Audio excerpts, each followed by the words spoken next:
Folks, I fired up the stream a little bit probably too early. All the lanes were oiled, everything was good to go, but they're working on a pin setter.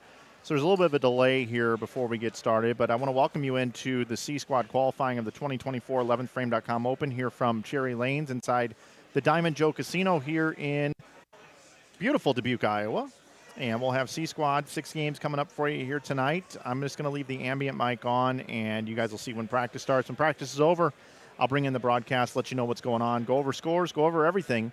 But for right now, we got a little bit of a delay. I fired up the stream probably just a little too early, but wanted to at least get on here and let you guys know what was going on. So we'll have our practice coming up here in just a few moments. Thank you so much.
Again, everybody, if you're just tuning in, C-Squad qualifying is slightly delayed here because we have a pin setter being worked on down on lane 30.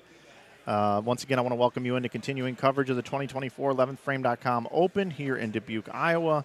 We are at Cherry Lanes inside the Diamond Joe Casino. We will have the qualifying up for you as soon as it takes place. What I can do for you while we're all waiting is I can invite you into being able to check out the standings, and I'll get that posted in the top of the chat for you. I'm going to type in the word standings and the bit.ly link, and then I'm going to pin it at the top for you. So when you click on that link, you can see the lane pattern. You can see everything you want to see here. So A squad through 6 games, 16th was plus 93. And B squad, 16th was plus 97. 17th was plus 93. So right now through 2 squads, you know, if all squads were created equal, which they're not, and we took 16 from each squad as we're advancing 48 players, the cut number is looking to trend to be around 93. Now, many of us here in the building believe that number is actually going to go down a little bit. We will wait and see. We just believe that because typically on the C squads in these events, the cut number does typically go down. So anyway, that's where we're at right now. Just want to let you know why we're delayed. And as soon as you see the lanes fire up for practice, we'll have 10 minutes of practice. We'll be ready to rock and roll. We'll bring you all of the C Squad qualifying here tonight. Mark London's going to join me for a bit as well, so that's going to be a real treat. Make sure you stick around right here on Inside Bowling. I'm Mike, and I'm looking forward to bringing you the action here tonight. Sorry for the delay, folks.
guys, I think we're ready to get you rolling, so going back to your starting lanes, we'll have them turn on. Okay, everybody, looks like the delay is over. Practice is getting underway right now. 10 minutes of practice, and then we'll get started with C Squad qualifying. Thanks for your patience.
Well, good evening, everyone, and welcome into C Squad qualifying here from the 2024 11thframe.com Open here in Dubuque, Iowa. 12th year for the event. I haven't been here in 11 years, but it's awesome to be back. We've got 12 games in the books already for you here today. We had A Squad and B Squad take to the lanes earlier. Now we're on C Squad. Got 6 more for you here this evening. Currently, the cut score is trending to be somewhere around 93, but I anticipate that number will go down because it always does in these events. I come up here to Iowa to stream. The C Squad doesn't quite score as high as A and B. We'll see if that rings true here this evening. Got one stream for you here on YouTube. We get ready to roll into game number 1. Glad you're with us here tonight. This event would not be possible without some great help and support from many different great people, places, and businesses. First of all, it all starts right here at Cherry Lanes inside the Diamond Joe Casino here in Dubuque. Up here in Iowa, I want to thank Bob Hockren, the GM, and the staff here for donating the lineage here this week. All $160 from these players' entries go straight into the prize fund. Also want to thank our friends at IAMBowling.com, otherwise known as the Greater Iowa Bowling Association. That's Joe Engelkiss, Rosie Engelkiss, and Jennifer Wittenberg, their daughter. They do a great job putting on these events. They love it. I was talking to Joe earlier today. He does it for the love of the game, and building out these tournaments is something he just loves to do. So we want to give a shout out to Joe and his family and all the work that they do. Of course, we've got another event coming up next month. It's the Ebonite Fall Classic from Maple Lanes. We'll have that for you September 15th and 16th right here on Inside Bowling. Also want to thank our bowling ball sponsor, the title sponsor of the Greater Iowa Bowling Association, which is Ebonite. If you're looking for a new bowling ball bag accessory purchase, check out Ebonite, or at least the Brunswick family of brands. They have 7 of them. Also want to thank the Dubuque Regional Sports Commission and IAMBowling. If you're looking for a new bowling jersey, check out IAMBowling.com. You can save 25% off your order, and that's year-round with coupon code GIBA. GIBA will get you 25% off over there. Also want to thank our good friend Brandon Steen from the Steen team, Stride Bank Structure Real Estate.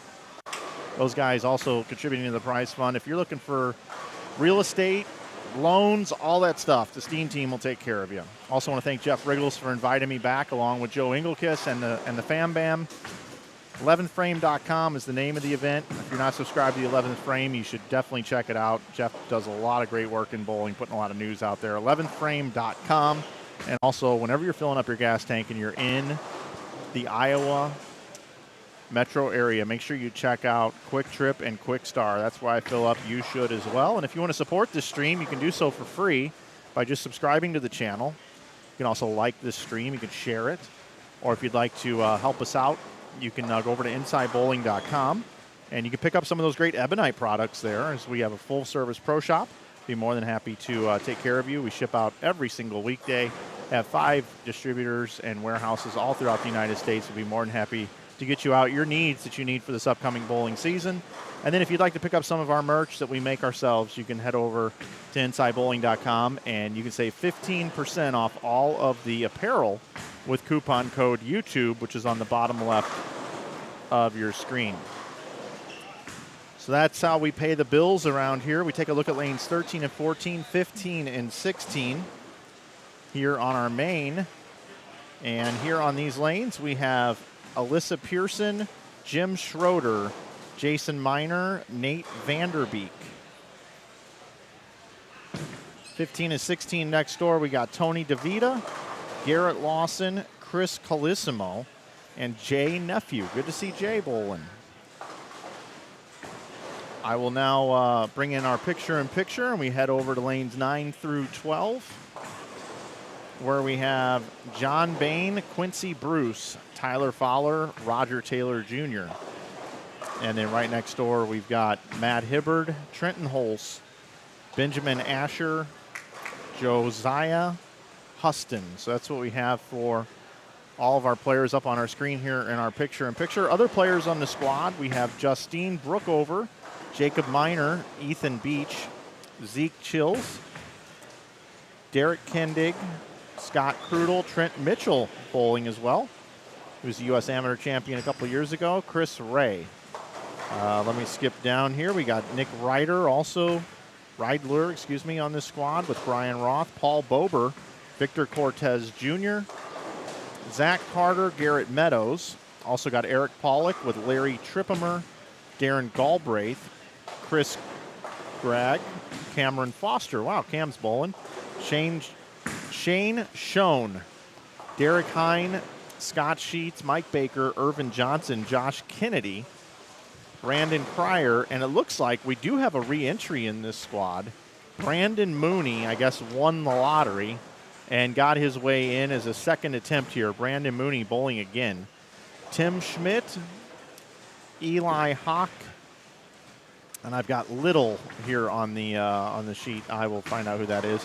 Matthew Edler, Ryan Julian, Jeremy Keneally, Jacob Kraft, Lewandowski, and Cody Schmidt. That's our entire field here that makes up the 156 players, 52 per squad. We're advancing 48 to tomorrow morning's round 2, where they'll bowl 12 games at 9 a.m., where each game, the 48 competitors will bowl against the field, and the highest game will receive 48 bonus pins, and the lowest game will receive 1 bonus pin for 12 games. So once we get through all that with all pins carrying over, then we go to a step ladder at 3 p.m., 5-person step ladder about 3 p.m. tomorrow.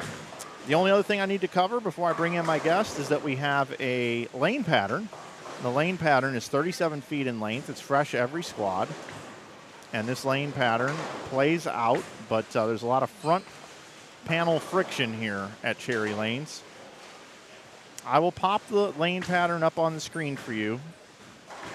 I have more of a difficult time understanding the Brunswick lane data, but what you can see is that it's 24.62 milliliters of oil, and it's less than a 2-to-1 ratio. You can see that it's 1.1 something to 1 and 1.6 something to 1. It's asymmetric on the left and the right, and if you really want to dissect this thing, I've got a link posted above the entire chat room with the standings and tournament information, including all past champions and the lane pattern and all scores through A and B squads. So there we have it, everybody. That's what we've got for you here at the Diamond Joe Casino here at Cherry Lanes. That sets everything up here. Lanes 9, 10, 11, 12, 13, 14, 15, and 16 on your screens for you. Now that we've made our way all the way through that, I want to bring in my guest. He calls me the pulse of bowling. We'll get into more of that a little bit later. I want to welcome my good friend Mark London into the booth. Hey, Mark, what's up, man? Yes, I have returned, and we are sitting together for the first time in 11 years. Yeah. Do you recall the last time we sat together? Probably. Well, you've sat next to numerous people. Yeah, I mean, but nonetheless, my memory shot, man. Well, I don't remember. There was some noteworthy event that took place that spawned a whole annual series of columns known as the Troy Walker Memorial Series. Down in Texas. Yeah, at the old Palace Lanes. Yeah, Lucy Bonneau doubles at the time. The horrific bowling accident. Yep. Yeah, that was. I still am stunned as how far that video went. I call it bowling's first truly viral video that you and I have discussed off-air on numerous occasions. Yeah. But I named it for Troy Walker, the guy who threw the shot. If you want to go to another browser window, go ahead. Because a lot of people would ask me, why is bowling treated the way it is nationally and regionally through media? So I attempt to explain a couple things. And I just wrote a column for the August edition of another publication known as the Bowling News of Texas. But still read the 11thframe.com. It's good too. Very good. And I broke down the type of commercial sponsors that the PBA Tour tries to get and does get, along with Fox Sports, and how different it changed once Fox took over 5 years ago. That was this year's thing. If you notice, the commercial content is different. You're seeing, obviously, Snickers. They're a big sponsor on tour. They have all the lane signage, and that's become something big too.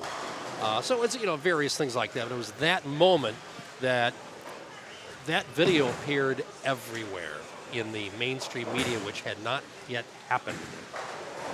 So that's the last time we shared headsets here. It doesn't seem like that's the last time, but Yeah, well, true. Well, I was living in Houston at the time, working in Houston. There may have been I think that we had I think it was. But anyway. No, it makes sense. You lived in a different place too, and my wife and I decided to move back 6 years ago. So I actually am employed by Boyd Gaming, and we'll start my 2 nights in the pro shop on Thursday here at Cherry Lanes inside Diamond Joe Casino. Oh, nice. And what's fun about going to Quick Start and Quick Trip are the dozen donuts they have every morning for, I think, $2 or $3. So you can go ahead and get those and make our sponsors very, very happy.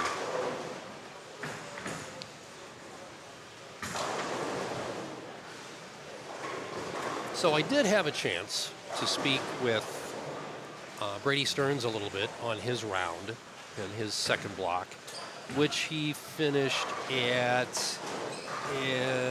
162 over. I noticed that he left a couple pocket 7-10s.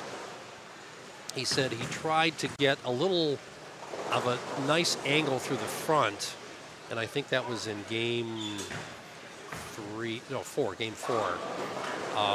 where he shot it, had the front 8, I think it was, where he got a nice angle through the front to create hold, and that would not make the ball puke at the back end, which would lead to, if you threw it well on some occasions, you'd leave a weak 10. Solid 10s are tougher because the ball starts slowing down way too soon and loses too much energy.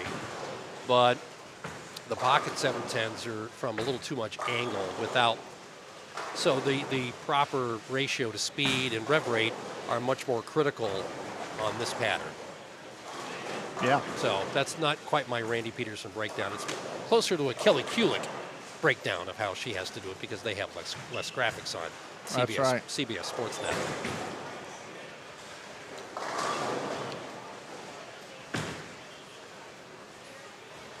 Trenton Holtz had front 5 there, just left a little light shaker 6.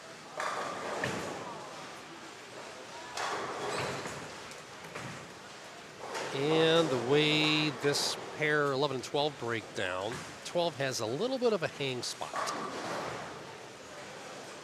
Down close, if not at the spot. And I'm not really too surprised about the way how the ball kind of falls off the back end of the pattern. But the leak shot here also does something similar.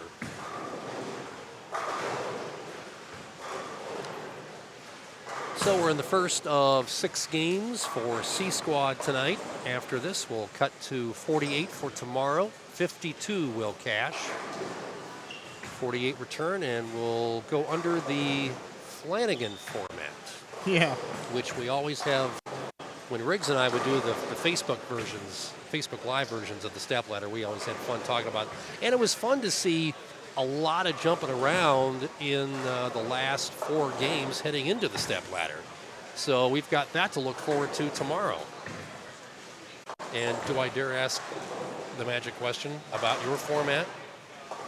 They try all sorts of formats for the PBA 50 national tour, and they have yet to try yours. Yeah, I don't know. That whole format idea basically came from summer leagues that I ran, scratch leagues in the summer.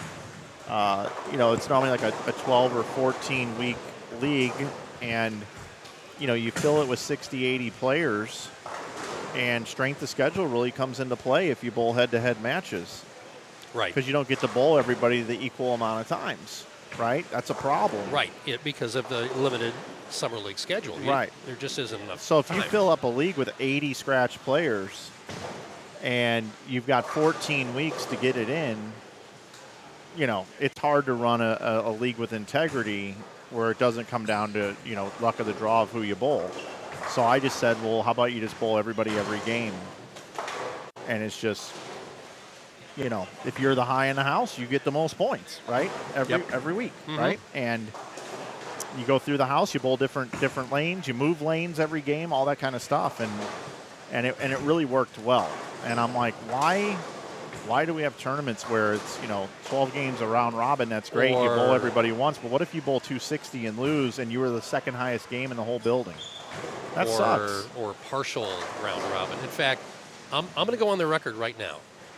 I'm going to be at the tour trials on Friday, and I may run into the commish, and I'm probably going to ask him, just since they've been throwing around ideas for, it seems like that's where they test them out anyway, but it's just for the PBA 50.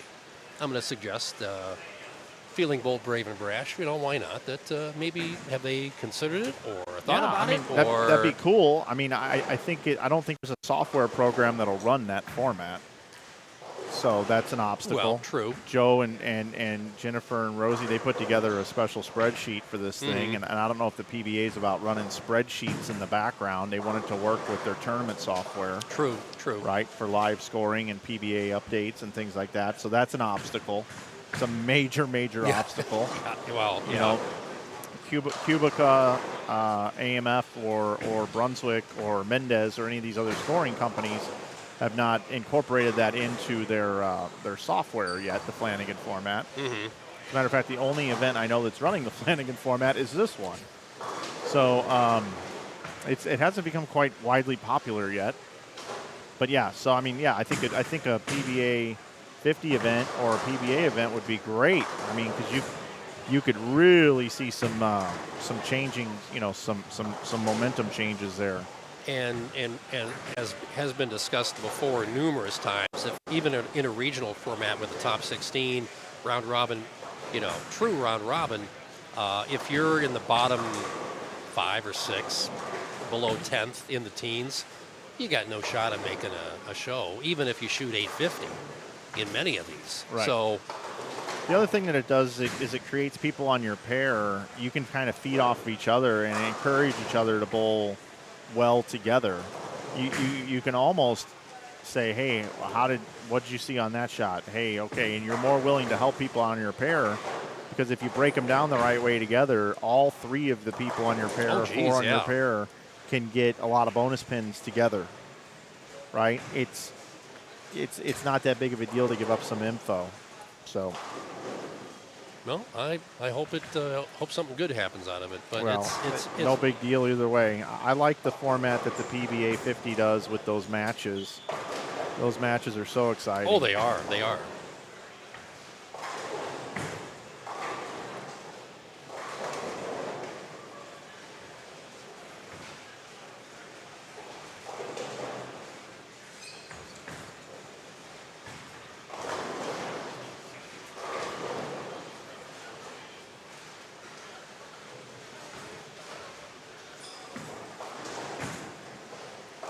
I was a little surprised to see Jay Nephew up here, but then I remembered, oh yeah, he's not in Houston anymore.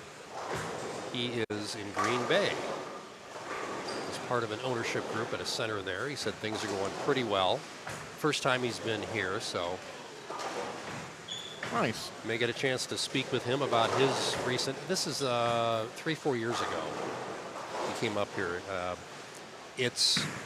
It's one thing for snowbirds to head south, but it's very different for people from Southland to head this far north, where you have to put away the flip-flops come November.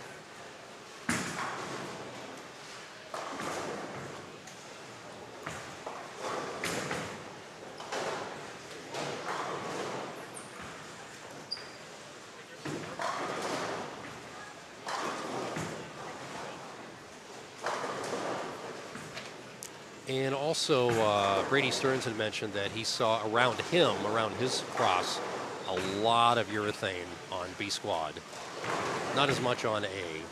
So there were hang spots that would develop on some pairs more than others. So that's something that we can watch for. I noticed watching the stream at the start of B squad that there were a number of bowlers heading deeper, further left early, even by the end of middle of game 2.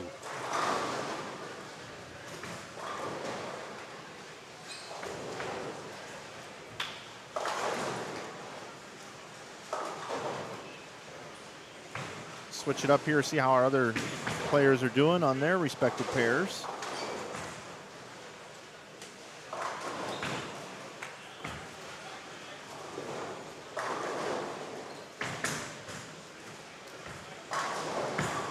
I believe that's Nate Vanderbeek. Still got 239 left.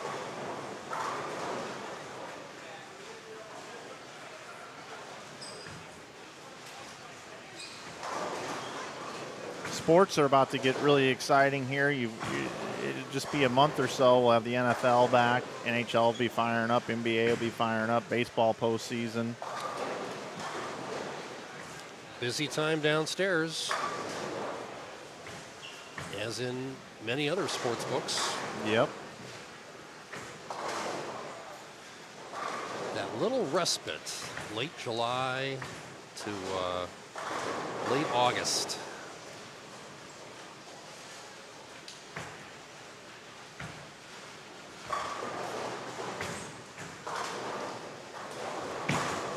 So Mark, you've been following my career in this space for a while, and you started calling me the Pulse. What was your reasoning behind that? What The made you think rationale of that? was for too long, bowling has been kind of stuck in not perpetual neutral, but sort of the can't get out of the cul-de-sac of ideas for things to make the game. I mean, it's obviously accessible, but to get people to treat what we're watching now as a legitimate sport and all that other stuff. I remember going through college 40 years ago and hearing, "Oh my God, you're doing what? Bowling? Oh, geez, come on, that's not a real sport." All that other stuff. But the ideas that you have brought forward and the marketing that you have brought forward in the 10 plus years that we've known each other that seem to have a pulse of its own, that it's almost like, well, why didn't somebody think of that sooner? That sort of thing. So the Pulse, being what it is quite complementary. Well, although some days and some months and some stretches of time don't seem like that, but it seems like whoever can figure out how to make bowling a major sport again, like it was, say, 30, 40, 50 years ago, if that's even possible now, is going to win the Nobel Peace Prize. I certainly don't have the answer for that. I know things that could potentially do it, but it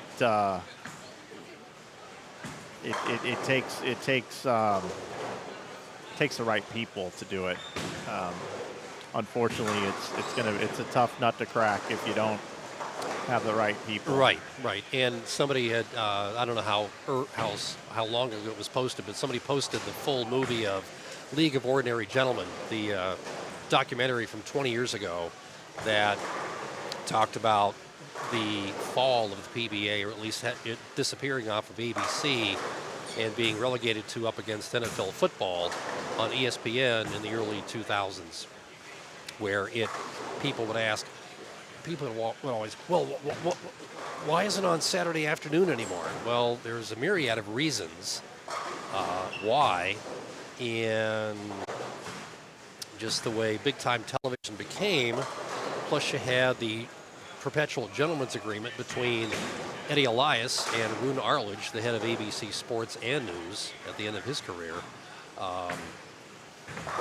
the marketplace changed, as we've seen much over the last, much more rapidly over the last 10 years, that there's more to do. Younger people are not watching television as they did when I was young, all those thousands of years ago. And it's much more of a challenge, and you have to embrace the newness of what's out there. And it's because they've had to do it rather than wanting to do it. Somebody having the foresight to try to make inroads. And I know Tom Clark's been doing pretty well with that. Well, Tom's has always had the right idea. No question. Like, I'll just throw out a couple of quick examples here. 235 looks like the high score here. I'm gonna bounce over here now. Okay. 206, 227, possible 239 by Vanderbeek. Nice little comeback here at the end of the game here for Alyssa. 159, possible 237 up on the board here for Jay. And 215 and 210 left. But I'm going to throw out two things right now. If Gary Vaynerchuk would have bought the PBA Tour, Gary V, he would have reached out to all his friends that he knows, Mark Cuban, Ryan Smith, et cetera, investors, partnerships, and said, hey, I own a sport, everybody.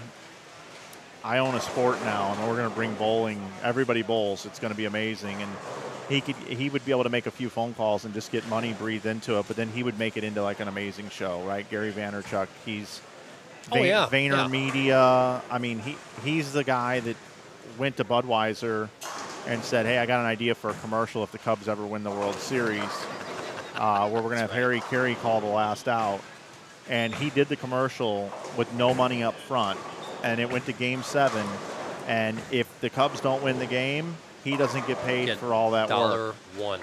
Okay, and they won, and that commercial aired, and it's one of the greatest commercials ever with Harry Carey calling the last out of the World Series. Wasn't that a 2-minute commercial? Yeah, and it aired immediately after they won. It was unbelievable. Okay, so that's wild. Okay, so just imagine what a guy like that could do if he put his mind to it in bowling. But it's not because bowling's changing or becoming different. It's because there's just a guy who's passionate about it that has a huge influence into breathing dollars, excitement, and getting people that wouldn't have given bowling a chance in the past in the corporate world a real chance. So that would be scenario number one in which our great game could be showcased. Number two is if Taylor Swift all of a sudden dated a bowler and fell in love with bowling, and Taylor Swift said, I'm going to do the Taylor Swift showdowns once a month on USA Network, and all the Swifties get behind it, and everybody's posting on social media on dates, bowling with their boyfriends, and hey, Taylor, I'm out bowling with my boyfriend right now. I can't wait to watch your, So, look, our game wouldn't even have to change at all. Right. I think my March column was something similar. It's the same thing, right? With Taylor dating a up-and-coming PBA Tour guy, and she would show up at finals, and all of a sudden over the course of a month, ratings just... Hey, did you see Taylor Swift's really into bowling? Yeah, oh, wow, I should be into bowling too, right? That's what this world is. Right. It's about influencers, right? That's how it operates now. And golf had Tiger Woods, right? So there's another way that you could draw a lot of attention to your sport is through one particular player.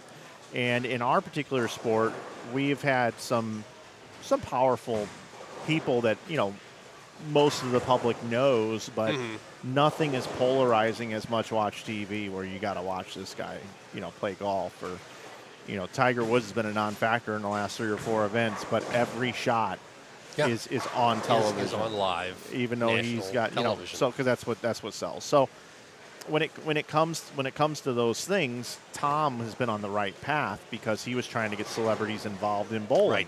Right. What I just described is something that Tom Clark's been doing for 15 years. We had LeBron James bowling with Jason Couch on television. Mm-hmm. That's incredible. And We've had Kevin Hart, another one. I covered 2 of the celebrity events in 2017 in Houston. Chris Paul. The most compelling live television I've ever seen.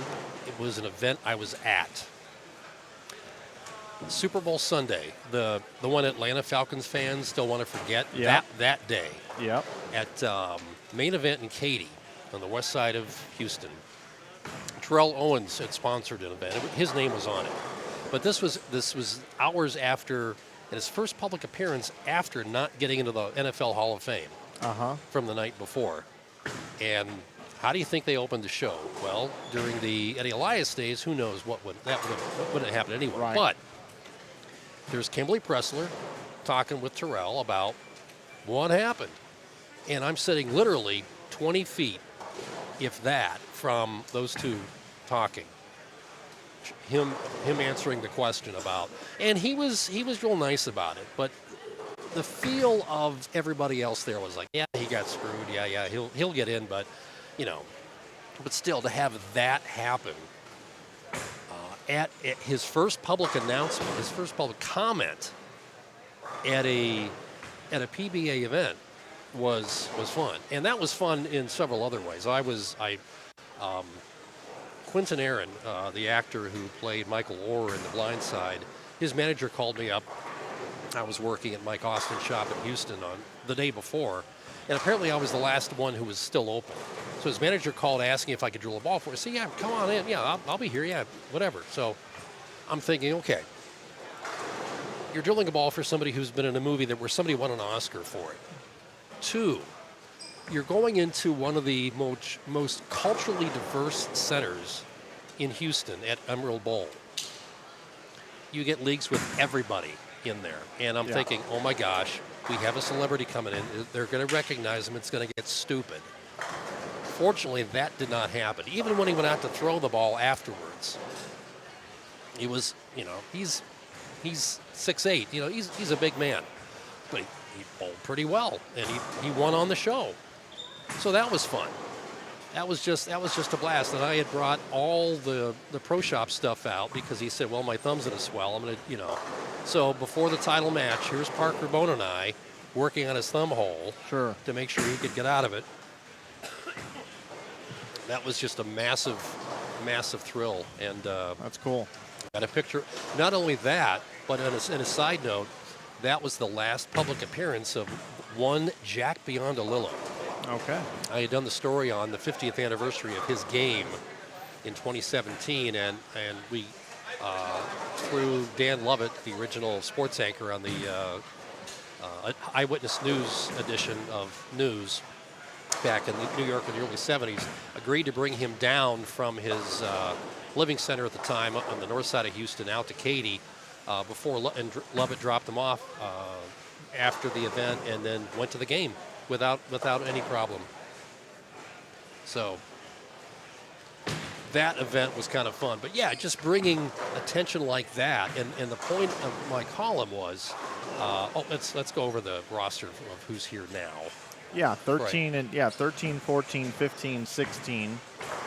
We've got John Bain, Quincy Bruce, Tyler Fowler, Roger Taylor Jr., Matt Hibbard, Trenton Holtz, Benjamin Asher, and Josiah Huston.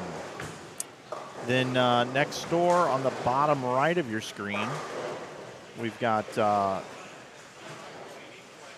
Justine Brookover, Jacob Miner, Ethan Beach, Zeke Chilies, Derek Kendig, Scott Krudel, Trent Mitchell, and Chris Ray. So we got for you here in game number 2. Also, Chuck Ritchie checking in, saying good to hear Mark London in the Hey. booth. Always enjoy his commentary. Thank you, Chuck.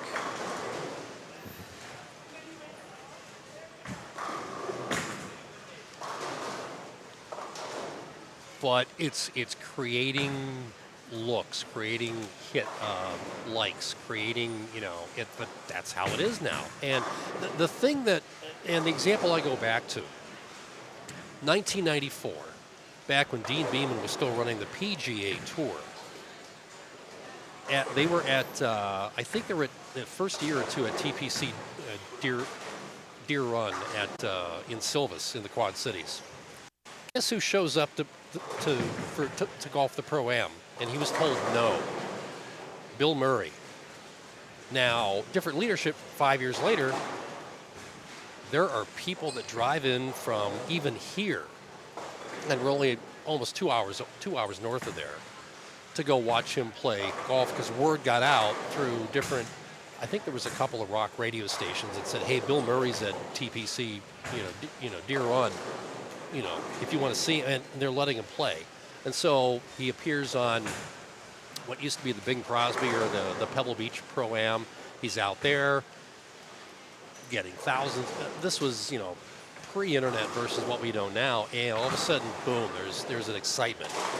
So the fact that part of that was parlayed into the first Happy Gilmore, which came out in '96, all of a sudden you get a little extra boost of looks and good PR for golf, which if you've seen, it's televising is different now, but the average age, the median age is like 65 of golf, pro golf watchers, men or women's tour, doesn't matter. Happy Gilmore 2 is coming out as well. Yes. Dan Patrick's going to have a role in it. I listen to DP every day when he's not taking vacation with the Danettes. But yeah, I actually, on the way up, I was listening to Joe Rogan's Adam Sandler interview that was this week. I made it about 3/4 of the way through that. And I know on in social media there were a couple. There was a casting company wanting to sign up people to be extras. I mean, I don't know if you need apparently you need some. They were saying, well, we'll help you get it. If you want to be an extra in that movie, fine. Contact us. So that's the and God rest his soul, the last couple of years of his life, I tried to explain to my dad in his mid-'80s, trying to explain how different things are, because he retired in '97, pre-internet. So I try to explain how different things are now and how the way they're done, and it's changed even since I discovered 20 years. So you had to become more internet savvy and at least aware of it, that it does exist. So suppose we should talk about bowling now. Yeah. Got front three, couple places here. It's early in game 2. I see 1, 2, 3, 4, 5, 6, 7, 8, 9, 10, 11 people that haven't missed through 2, 3, or 4 frames. I was just going to ask. Standings just came in after game 1. Score's quite a bit lower than the last 2 squads after one game. Nick Reidler bowled 252. He leads this squad. Brian Roth bowled 244. Darren Galbraith bowled 241. Nate Vanderbeek bowled 239. Okay. Christopher Little had 237. Jay Nephew 236. Trent Mitchell, Josh Kennedy, and Trenton Holtz all had 235. Jason Miner had 227. Zach Carter had 225. Derek Kindig had 224. Cam Foster 220. Larry Trippimer plus 18. That's a 218 game for him. Brandon Mooney, second entry, 17 over. He bowled 217 along with Brandon Cryer. 1, 2, 3, 4 players all bowled 215. Right now there are 28 players that are even or better of the 52 on this squad. So That's where we're at right now. If I look at A and B squads combined, right now, 32nd place is plus 93. I'm going to go down about 5 more spots down to about plus 81. I still think the 79 number of Dave Barras is safe. Okay. Yeah, I still think that number is pretty right. safe. But we'll see what shakes out here over the course of the rest of the squad. As far as balls going down the lane, I've seen pretty much everything. Oh, yeah. You got Straighter. urethane out. You got ASIM balls to slow down lane. You got guys using symmetric balls trying to get it around the corner. You got a little bit of everything.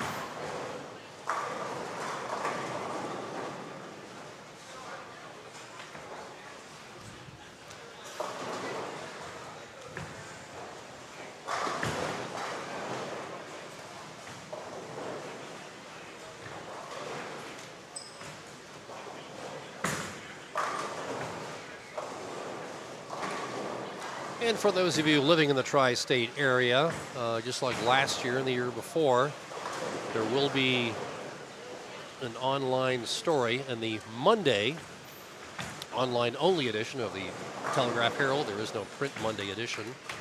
And it'll be in the Tuesday print edition of your Dubuque Telegraph-Herald, the leader. News coverage of here in the tri-state area. In case you're wondering, there's 2 bridges heading east, one to Wisconsin, one to Illinois. For those of you scoring at home.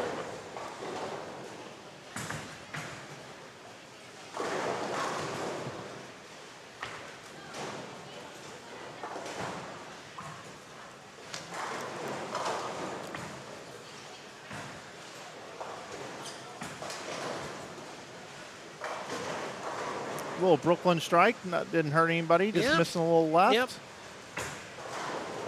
Trenton Holtz, though, looking for the front 6.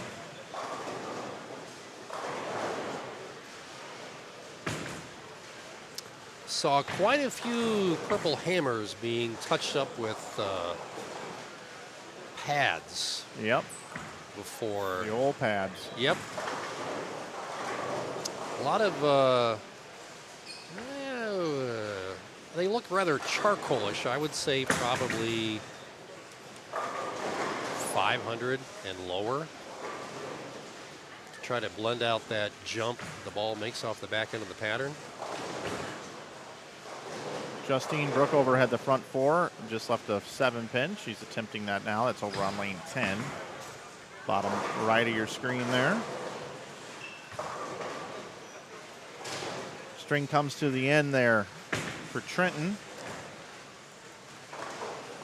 3, 6, 7. I just got a feeling he might pick it up. He might. He might. There's enough friction outside that it won't go into the gutter and slide away from it. Well, yep, give it a shot with plastic.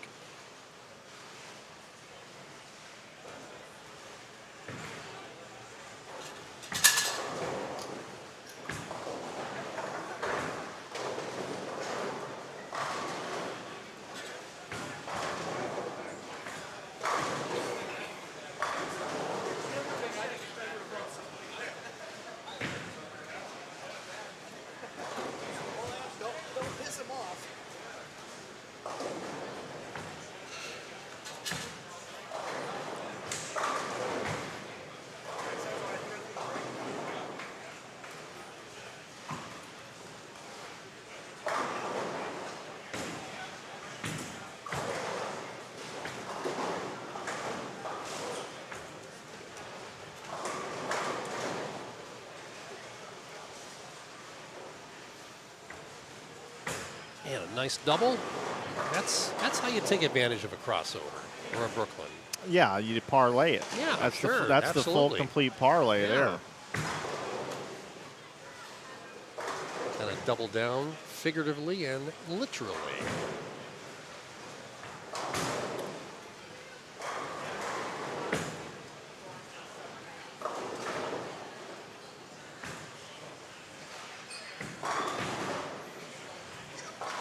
I think the toughest thing to do for a lot of players, you hear it at nationals too. You got to have a soft hand. You got to have a real soft hand to make sure the ball reads. Because even the pin down symmetric stuff is going to jump a little bit.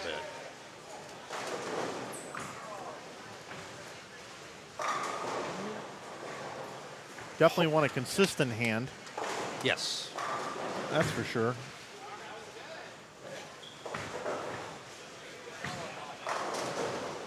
If you're playing them straight, you want a soft hand, and if you're way in, you got to make sure if you're going to be really steep through the fronts and cover a lot of boards that you get full maximum rotation. Otherwise, it's probably, if it is going to get back to the pocket, it's not going to hit very well.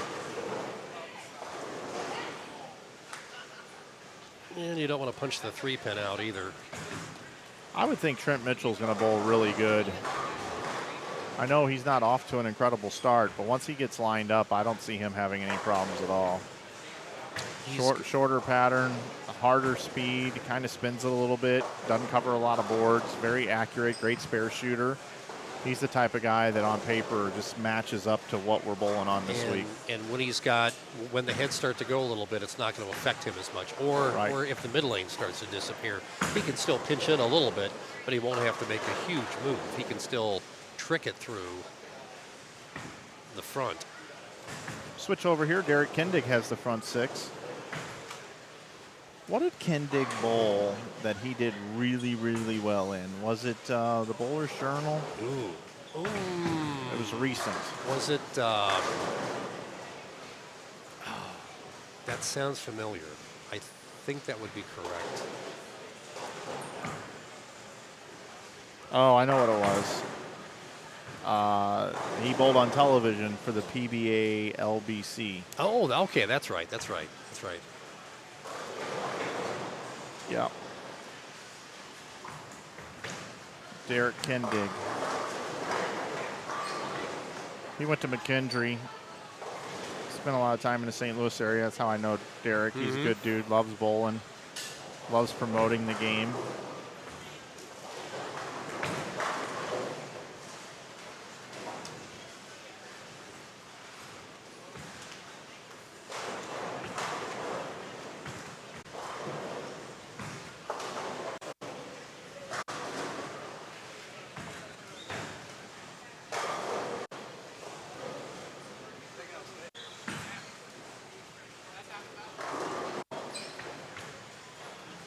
Can't quite tell what's in his hand.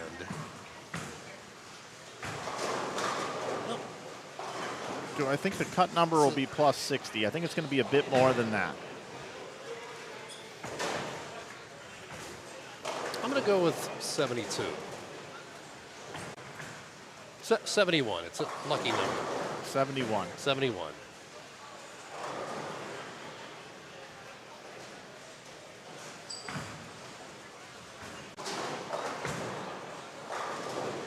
Kindig is like throwing like an old blue hammer or something.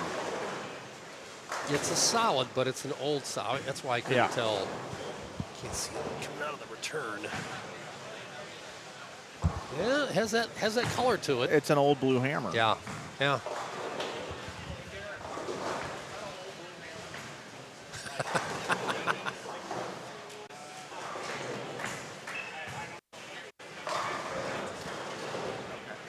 It's a St. Louis factory blue hammer. Oh gosh. Jeez. Yeah. And it's got the front 7.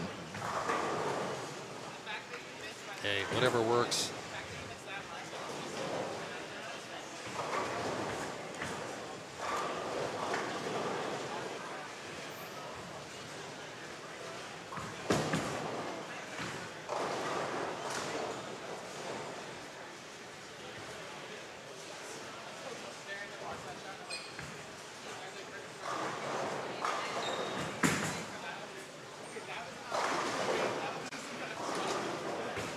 on this type of pattern, the way it is laid out, it takes a unique blend of rev rate and ball speed. Not the usual ratio that you're used to seeing, where you can loop it and open up the lane a little bit. It's going to be, somebody's going to match up and somebody isn't.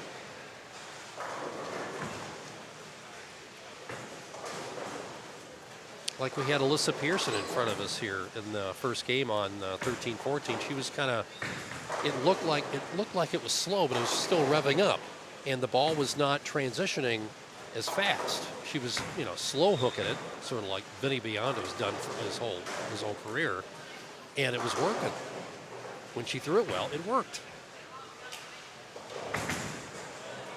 But then the question becomes, how long before the transition changes enough where that may not work as well, where you have to have a whole, hopefully not change into like a B game or C game. So here's Derek with his blue hammer. Oh, ring 10.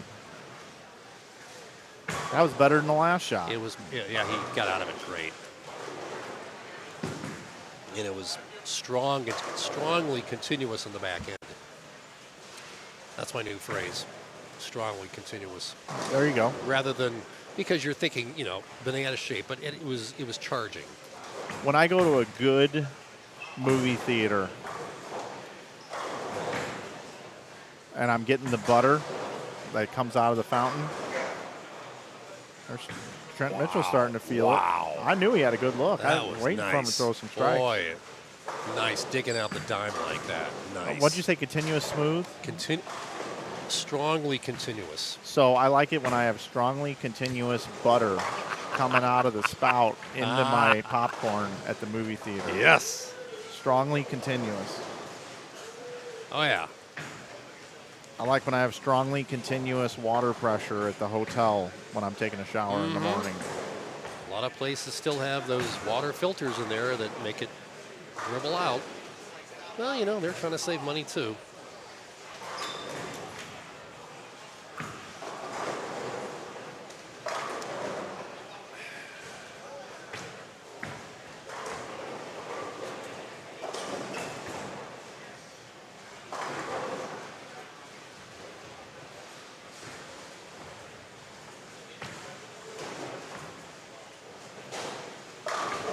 That was a great shot right there. That's the thing. You can throw a shot and it's perfect, and it's just like, man, this guy should be leading the tournament. But it's all about that repeatability. Mm-hmm.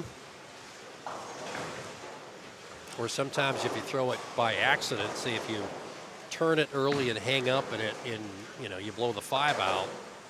Okay, now what do I do? If you throw it too well, it's gonna leave a corner. That's the hard part. And Trent Walls on the fill shot switches to a black hammer for 244. Yeah, we got 258, 237. We got a bunch of good games going on there. Well, that pair 15-16 here at Cherry Lanes is very good. My personal approval, for an painfully obvious reason. Besides the pair breaking down fairly evenly. The unofficial PBA record for the longest non-win streak ended on that pair on July 11th, 2010. After 202 tournaments. Oh, Mitchell, look at that shot. Jeez. Bounce it off about the 2 board. Soft kick of the dime on that one.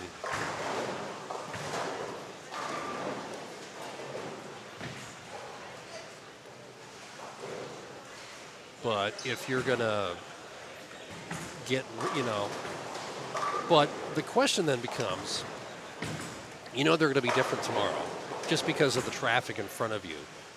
You want to get too comfortable shooting today, and then you come in tomorrow and, you're confident. But there's just something a little different as you get into games 3, 4, 5. after the first transition kicks in, that they're playing different, and now you have to go to a different strategy. Not quite the same one that's working right now. Yeah, I mean, I get all the wood I can and wait until it happens. So Hibbard with a nice game here. Matt Hibbard, 233. So we'll finish up over here.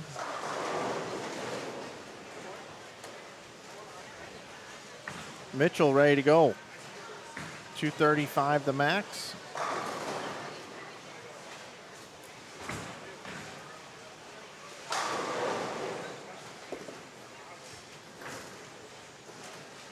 Kindig can bowl 279.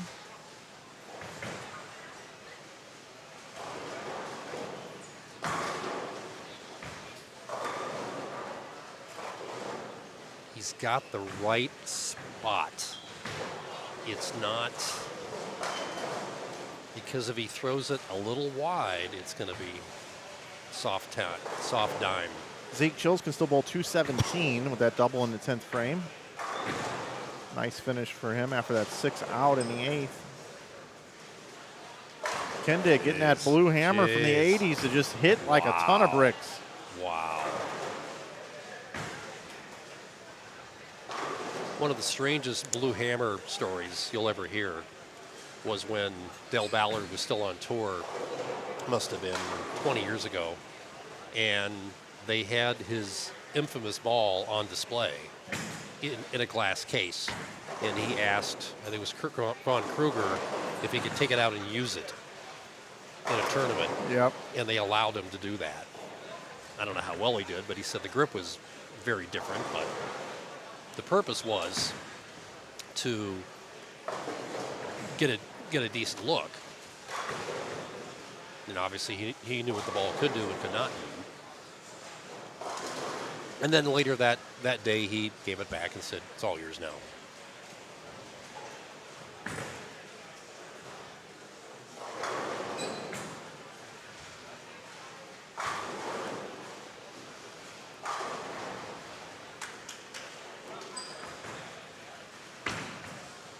Wow, smooth. That looks great. That was smooth. That was absolute butter off his hand. He doesn't think so, but it went flush. And a good flush where there's no sign of the head pin hitting the 5 before the ball gets there, and the threat of leaving the ocho. You hate to have that on the 11th shot and the 10th, because you're thinking, oh great, there's 11 pins I didn't want. We did have a 300 earlier today. It was Brian Tippett over on lanes 9 and 10. The low end surprisingly scores well. There have been a number of 800s in this house on 5 and 6 and 7 and 8. Kindig just a little outside of that target down lane, leaves 278 up on the board. Well, now Chris Ray can strike out to beat him. 279 left for Ray. In a style of 279 you don't see it every day. Nope. But it does exist.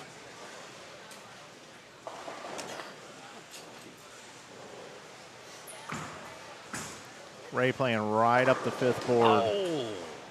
4-9. Sorry, I'm doing my Mike Durbin stuff here. My moaning and groaning while watching it as though I were sitting on my sofa. That's somebody I've never met, is Mike Durbin. He was one of the few guys, along with Earl and along with Marshall Holman, that broadcasted as well as they bowled. If you didn't know, I asked my wife numerous times, do you know this? If I told you this guy was a Hall of Fame bowler, would you think so? She would have no idea. Right. But she knew him more as a broadcaster. Either Durbin with Earl on ESPN, or before that, it was Durbin with Denny Schreiner. Yep, that's what I remember. All right, well, a couple good games here. Opened in the 10th frame, though, for 245. Would like to have had more out of that. But I would say in game 2, at least through right in front of us, pretty good scores here. So scoring pace going up a little bit, at least in this area. So maybe C Squad will ring true.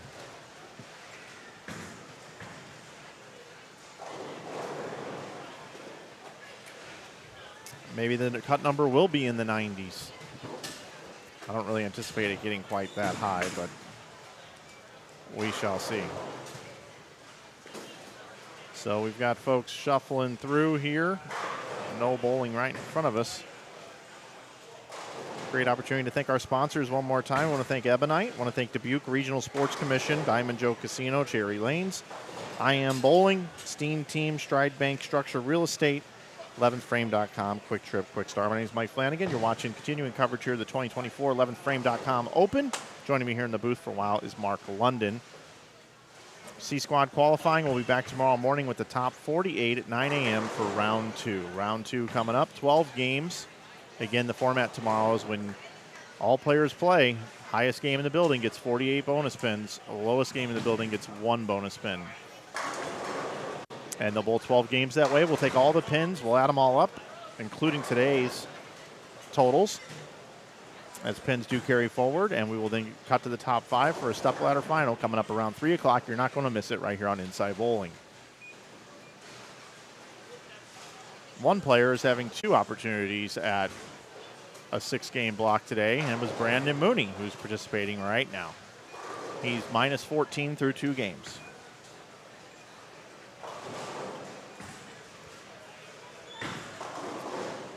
And we'll just head over there now since there's not much going on right here.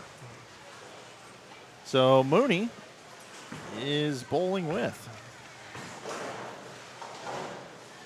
Josh Kennedy and Brandon Cryer, along with Tim Schmidt, and just right next door to the right, Eli Hawk, Matthew Udler,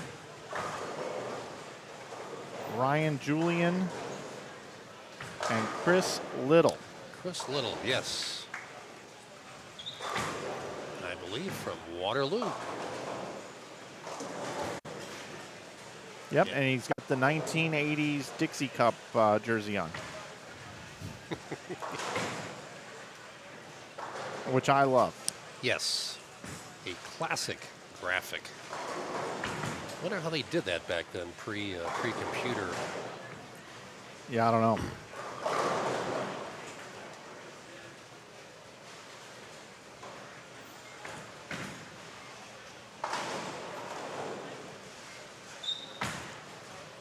Chris bowls a number of in the older division of the EYT events around Chicagoland, headed up by Deandra Asbeidi.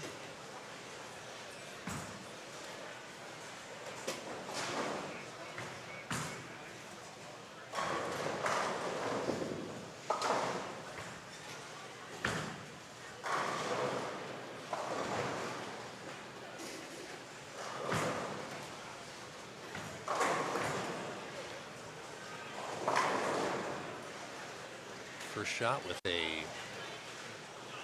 urethane 78. That ball's worked really well so far at this event.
Yeah, Robert, this is a really nice place. I agree with you. The red gutter caps really sets this place apart. Cherry lanes. The bowling ball looks like a cherry out there. And this has been the color configuration since it opened in 2008 under a different ownership group.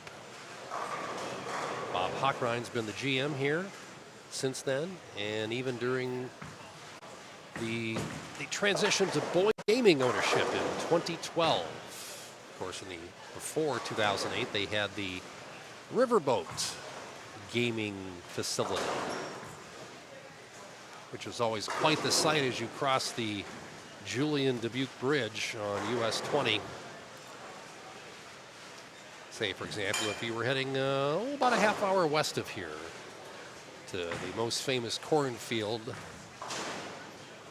in America. I got to admit, wife and I went to a SABRE, that's the baseball research group. They had a seminar in town in the spring, and they took us out there on Sunday, and we were able to walk around the major league field, which you're not supposed to walk around. Right. I don't know why they got that place so much on lockdown. I'm not sure. I think just out of safety. And fortunately, we were able to go over there and just look around. I got some great pictures. But I tell you what, even though it hasn't seen a game in 2 years, they want to book more stuff out there. But they want to build stands and the infrastructure to at least have, college games and high school games and that sort of thing. Although Dyersville in town, they have a nice field there for the high schools and amateur ball. But that, just even looking at the grass from a few feet away, it's like a pool table. It's just remarkable how absolutely pure that grass looks, as nice as although Chris Little shaking his head as he walks by us, that that strike was, I don't know, it was smooth. If he walks by him, I'm tempted to ask him again what happened.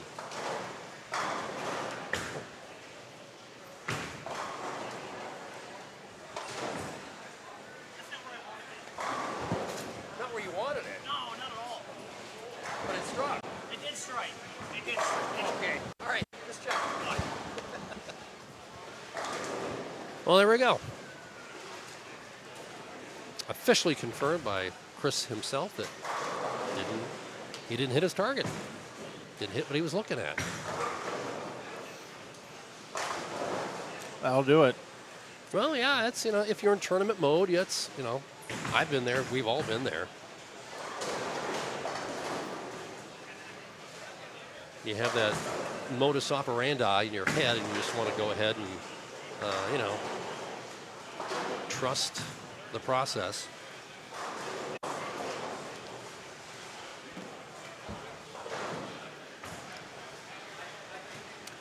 Now the fun part is, let's see if Little can parlay that, can double down successfully, Yeah, no doubt.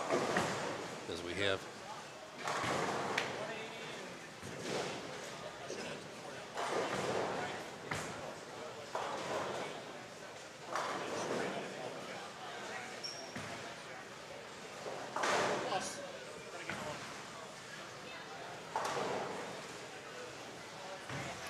I got a question in the chat. Any scores anywhere? Yes, on the chat standings at the very top of your chat room, there's a button there, and you can get everything you want right there. How many make the cut? Top 48 make the cut. 48 total. 52 will cash, and then the 48 will come back tomorrow and bowl 12 games. Cutting to our step ladder. Now I got to ask Chris, what is he after he threw that? He wanted that one.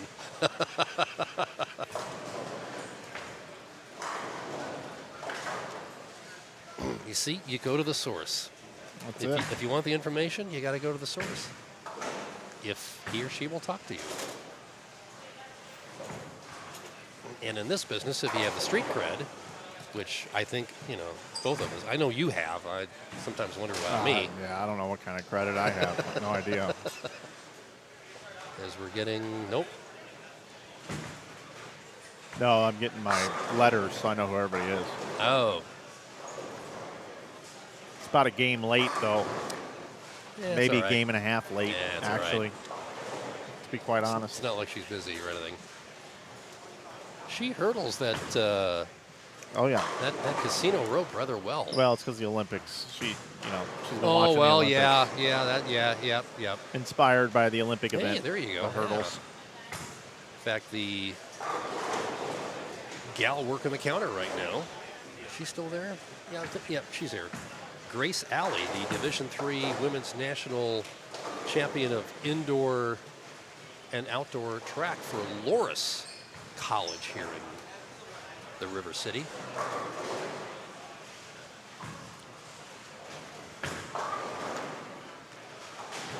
All my Olympic questions went through her.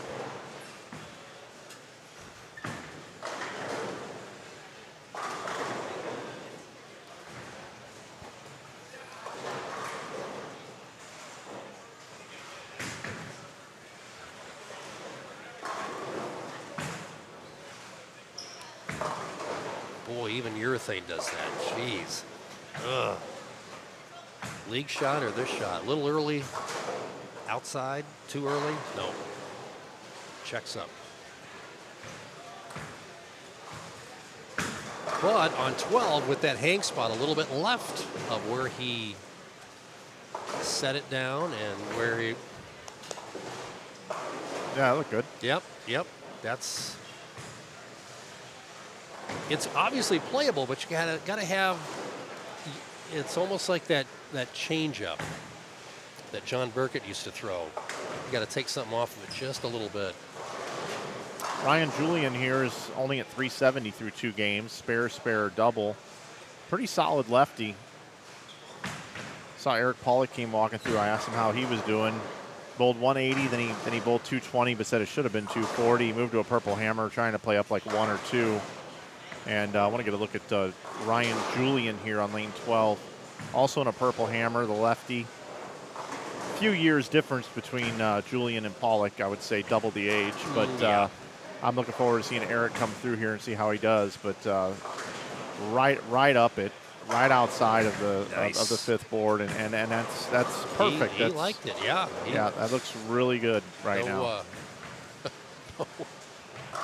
All about getting your feet in the right spot. Yeah. If you get your feet too far right and try to play there, you've got really inconsistent ball reaction. If you get your feet left of it and you go up the lane too much, you're throwing it over your toe and you go through the nose a lot. And if you happen to get yourself open at all, you're throwing it in the red board.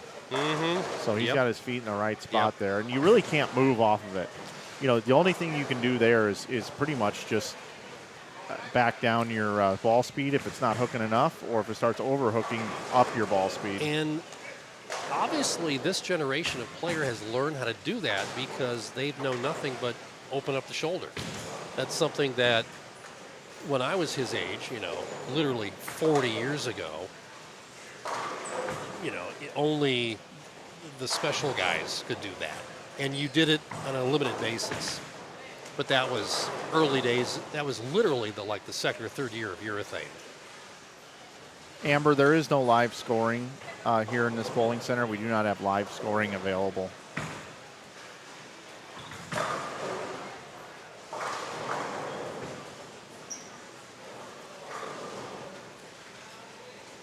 Scores are in after 2 on this squad. 111 over is Brian Roth. Derek Kendig is 102 over. Nate Vanderbeek is 84 over. Trenton Holz is 79 over. Christopher Little is 69 over. Chris Colissimo is 62 over. Trent Mitchell is 59 over. Chris Ray is 58 over. Brandon Cryer is 55 over. Quincy Bruce is 49 over. Jacob Kraft 48 over. Jay Nephew 47, along with Derek Lewandowski, Irvin Johnson, and Victor Cortez Jr. Jason Miner is 39 over. Nick Reidler is 38 over. Eli Hack 24 over. Darren Galbraith 23 over. Brandon Mooney 18 over. Ryan Julian 16 over, actually. Garrett Meadows 14 over. Larry Trippimer 11 over. So those totals up there aren't accurate. So I shouldn't be calling any of those out. Totals we have up on the board are not from that player. It's from that position, I believe, on that pair. So I thought they were carrying forward. That's my bad. But Julian getting lined up here now.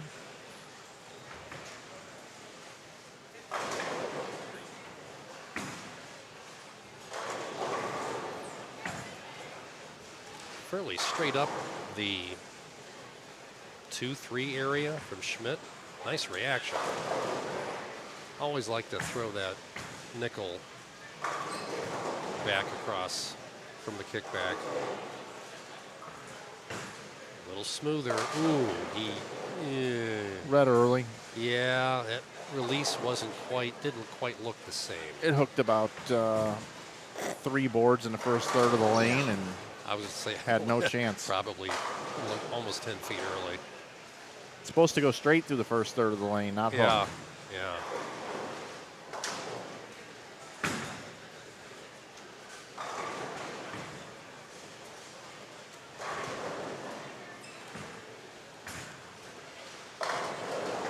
Well, I hate to break all the hearts, but as soon as Chris Little throws his strike, I've been summoned that my dinner will be ready soon. Okay, Mark. So, but don't worry, I'll be back tomorrow.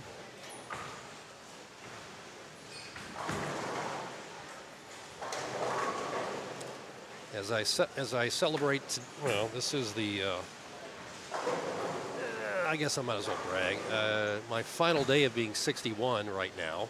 Oh, Chris, come on. Tomorrow, 62? 62.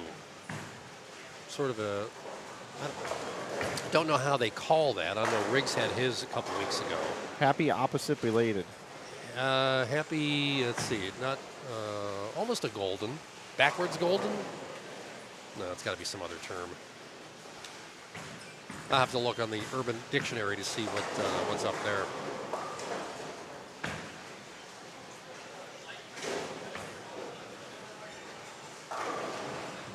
Tug those last two.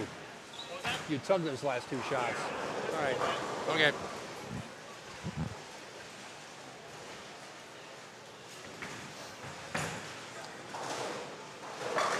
And Schmidt working on lane 13. Front 3. Is that reactive?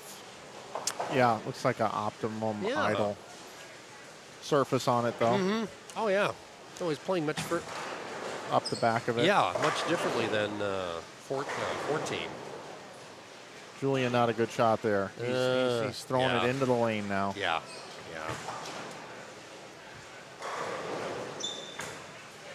All right, Mark, well, you got a bail?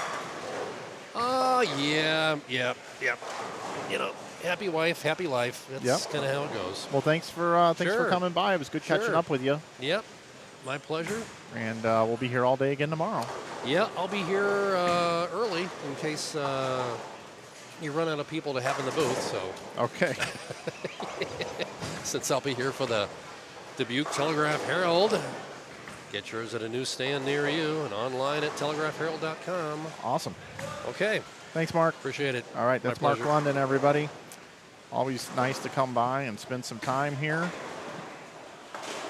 Certainly do appreciate all he does for bowling as well.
my man Ryan here. I asked him, I said, what are you doing out there? Last 3 threw right into the lane, hooks 3 boards.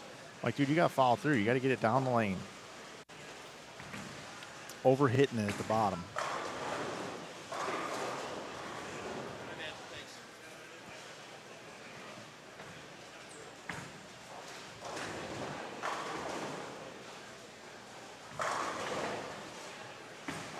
Let's see what he does on this shot. Switch him up, bring him in.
Oh, some bad weather there. D3, I don't even know your name. A lot of lightning around your house. Well, be safe out there. Be safe out there. By the way, anybody see Twisters, the movie Twisters? Not bad. Not a bad film. I would recommend going and seeing that.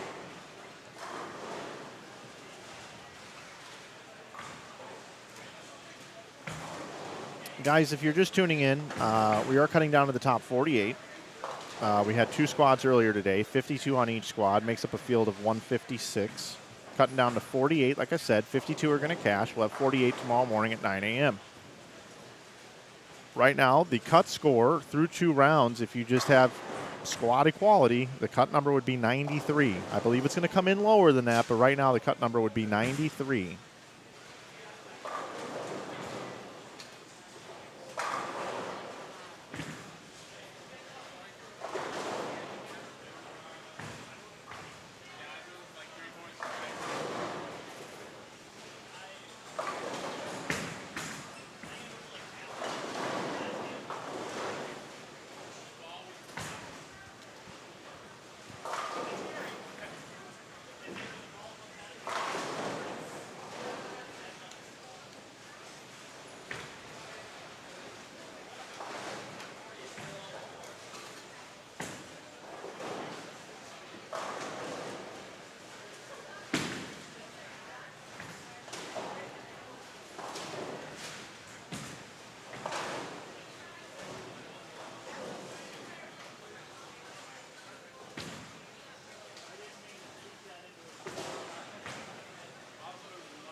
Corey works great.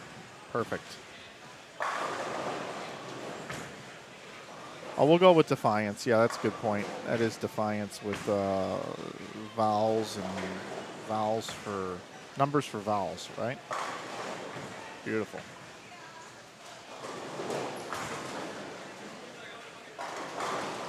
It's going to be in the 220s there for Josh Kennedy. That looks pretty good. We'll be switching out of here and moving next door, though, because they're a little bit behind, but we got some scores being put up over here on 13 and 14, folks. Jeremy Keneally on the front 6.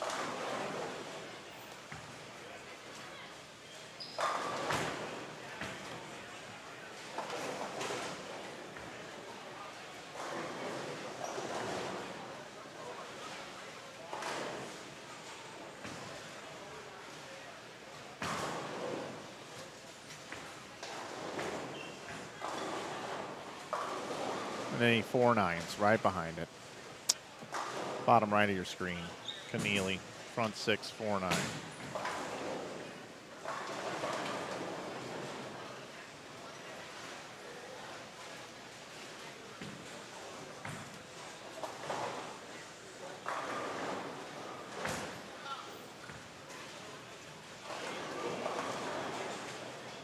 Eli Hack with this new blue hammer.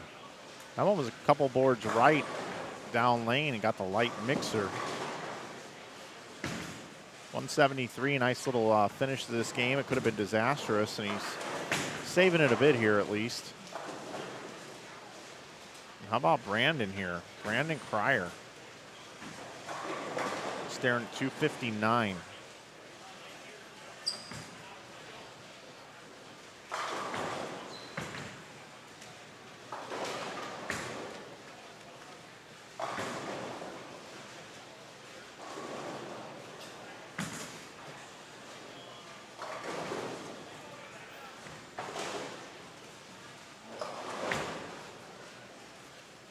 Right past the break.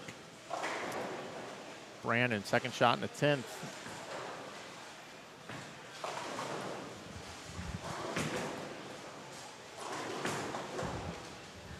Greek Church. I'm going to go ahead and get out of here.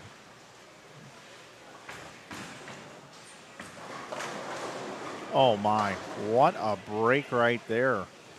290 still alive and well here. For Jacob Kraft.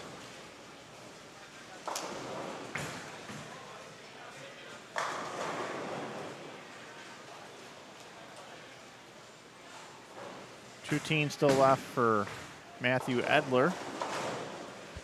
Bottom right of your screen.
safe on that 10 pin.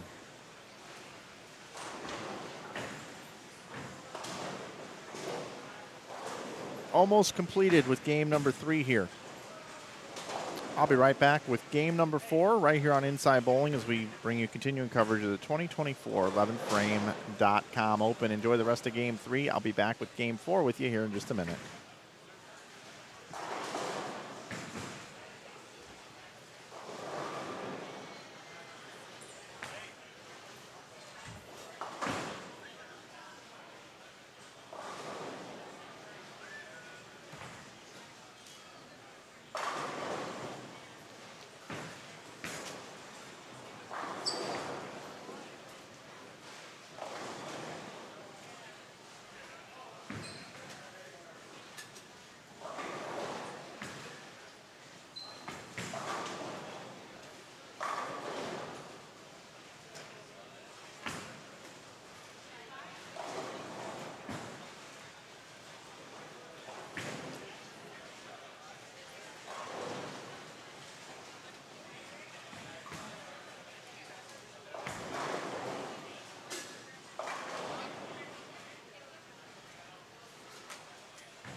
All right, everybody, I'm back. Everything's a little off kilter here. We've got lanes 9 and 10, 11, 12, nothing going on. So we hang out here in game 4, 13, 14, 15, 16. Josh Kennedy bowling Brandon Cryer, Brandon Mooney, and Tim Schmidt. Right next door, Eli Hawk, Chris Little, Matthew Edler, and Ryan Julian, who we've been kind of covering. This group here well into game 4. Folks have not come over for game 4 yet on 9 through 12. As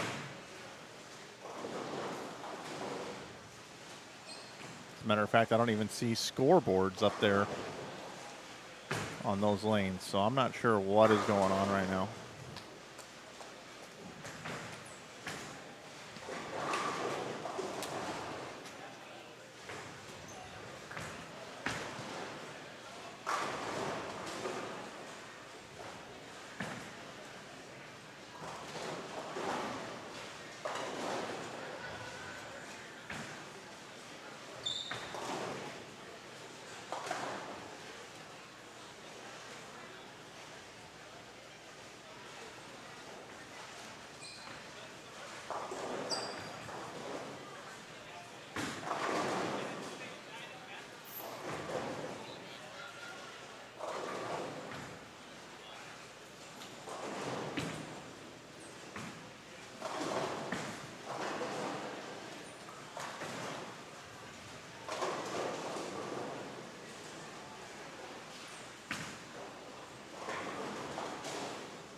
Blower 5 for Ryan Julian. 10 was up for a while too. Really?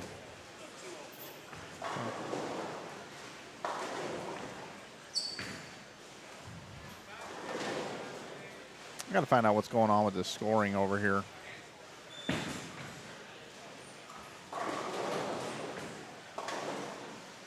Really not sure what is going on with the scoring over there on 5 through 8. No automatic scoring at all going on up top.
Okay, everybody, I'm officially back. It's up to Big Easy.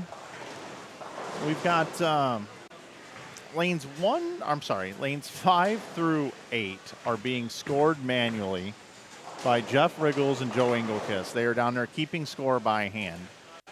And those players just moved out of game 3. And they're coming over for game 4 now. We're watching game 4 on 13 through 16 right here. There's a little bit of score out there. You see Josh Kennedy here can still get to 258. Brandon Cryer can still bowl 277. And then we've got Brandon Mooney can still bowl 243.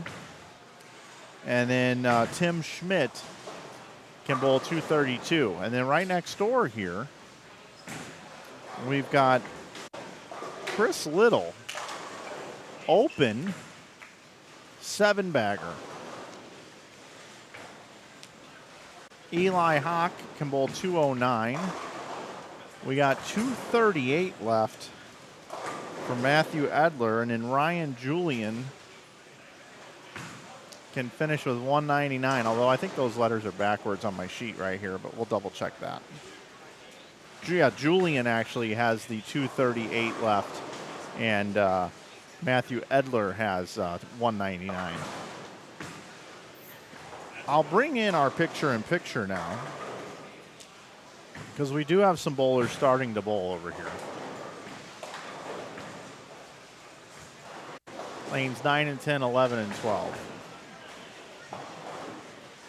And they are in game 4 over there. Just underway. And I'll show you how they're just underway. Literally just underway.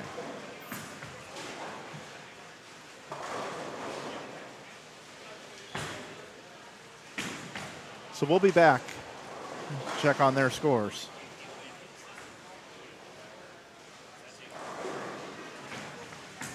See you, Eric. Yeah, Tracy, there was a picture-in-picture stop because there was no bowling over there. That's essentially why.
I did not see Ryan Julian's gutter.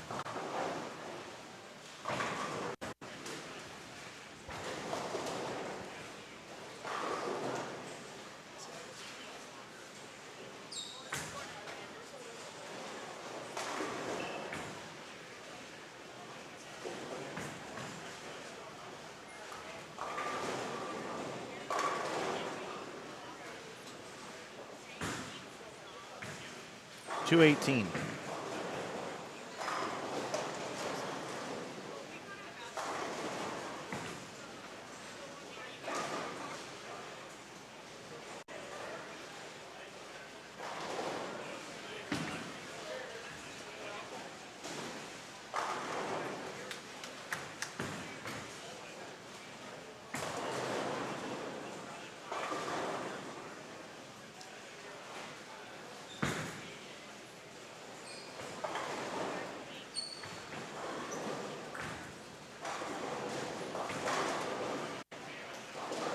Chris Little going to be in the 250s.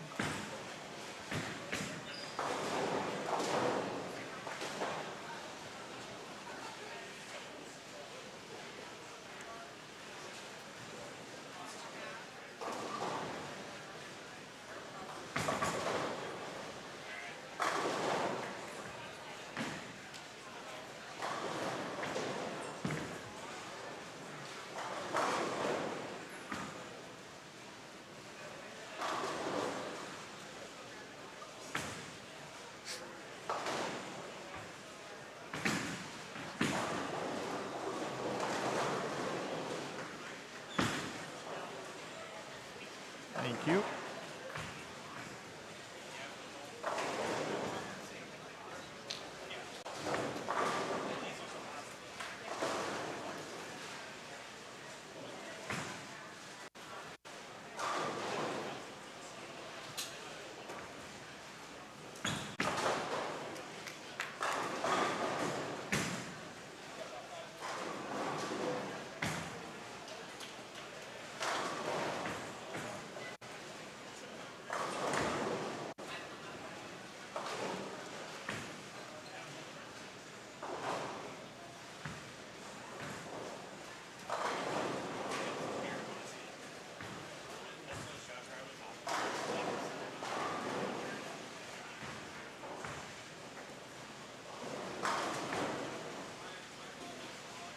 Brandon Mooney can get into the 220s here. I got scores after 3, everybody. Derek Kindig plus 133. Chris Ray plus 113. Chris Little plus 104. Brandon Cryer plus 95. Brian Roth plus 88. These are all after 3 games, folks. Nate Vanderbeek plus 86. Victor Cortez Jr. plus 86 as well. Jacob Kraft 8th at plus 84. 9th is Chris Calismo at plus 77. 10th is Trenton Holst at plus 67. Trent Mitchell is 11th at plus 51. 12th, Garrett Meadows at plus 50. 13th, Darren Galbraith also at 50. Zeke Chiles at plus 47 is 14th. Roger Taylor, 15th at plus 33. At plus 32 is Quincy Bruce at 16th. Those scores are available on our tab at the top.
Brandon Cryer.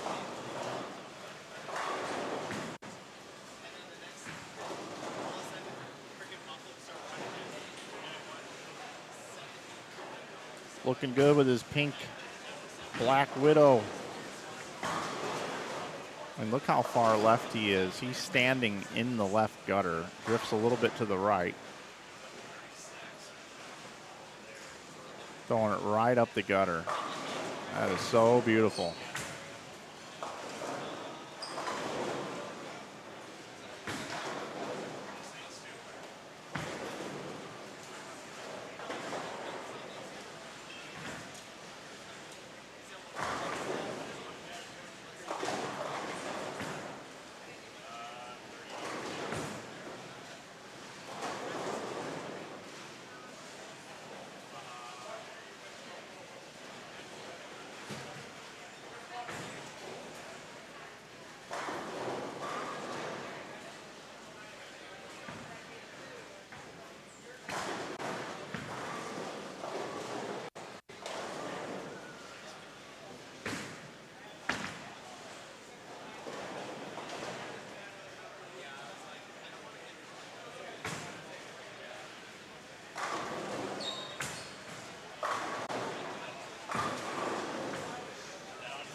All right, so we move out of here.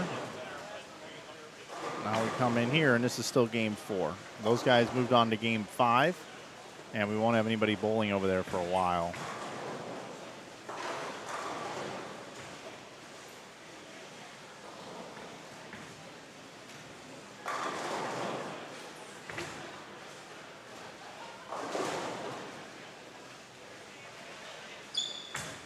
Cam Foster, 2 8-10s after the front 5, I think.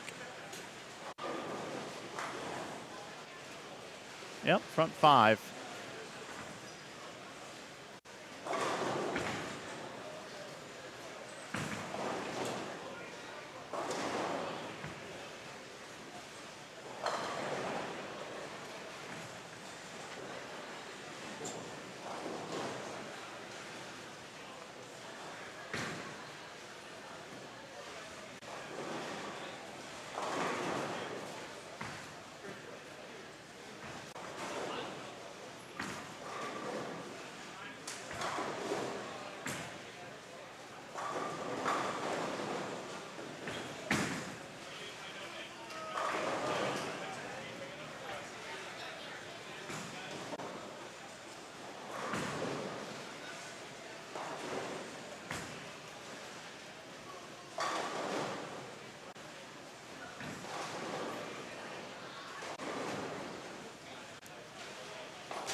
Yeah, Rep, you're right. The 90s Dixie Cup logo sure gets you 250 plus. Am I still thinking plus 71 for the number? I am thinking somewhere around that neighborhood. I really need to see. Yeah, I am thinking around that neighborhood. Darren Galbraith, Chris Gregg, Cameron Foster, Shane Schoen on the left side of your screen. You got Derek Hines, Scott Sheets, Mike Baker, and Irvin Johnson on the right side of your screen.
What did Cam Crow have on A squad? So that link up above in the standings will tell you, but Cam Crow, I have it right here, plus 177. Your tournament leader right now is Zach Andreessen at plus 303. Plus 235 is Brian Thompson. Ryan Powers is third at plus 210.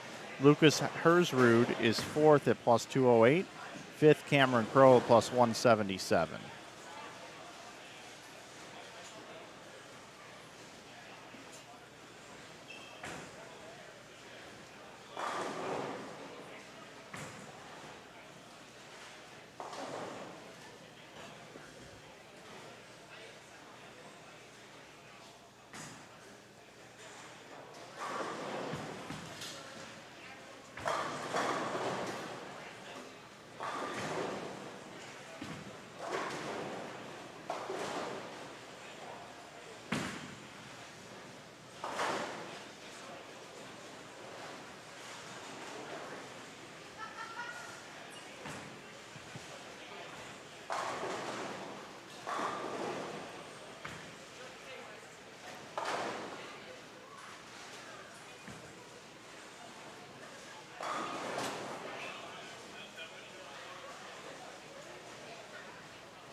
Internet just got rocky for a second.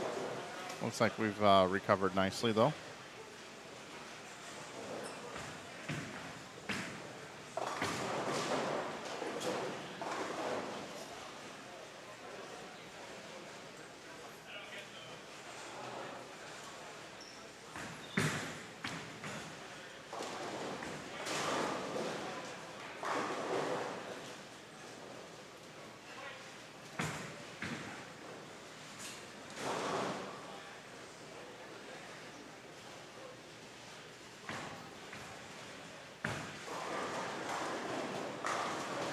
Nice shot.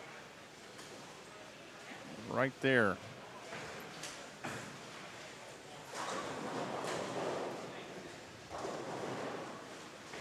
Mr. Gragg can still get to 222.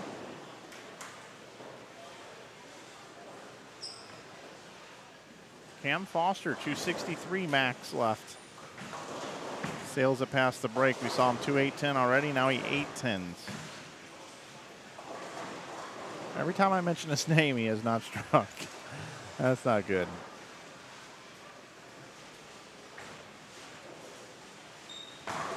Irvin Johnson. Split conversion. 4-bagger, 9 spare 9. Again, everybody, if you're just tuning in, this is game 4 of 6, and this group is a little bit behind. Some are well into game 5 on the high end. I've got nobody bowling on 13 through 16 right now, which is our other live stream pair where we do the picture-in-picture.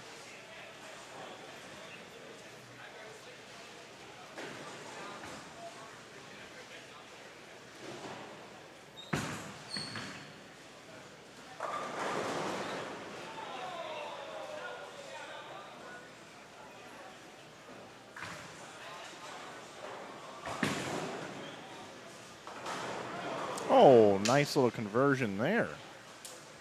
How about that? How about them apples?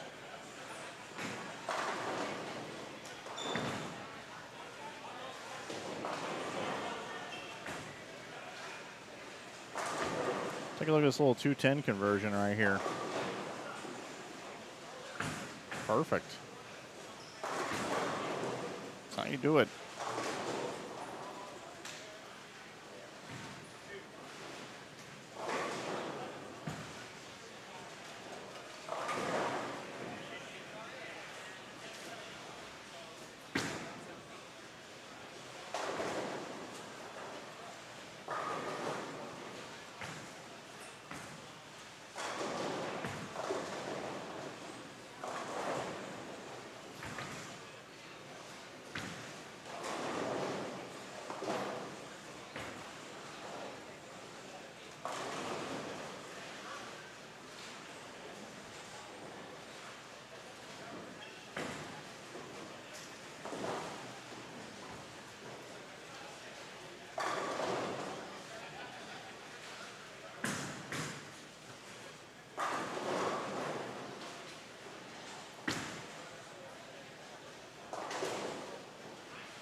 Basically, we got 1, 2, 3 pairs not bowling at all.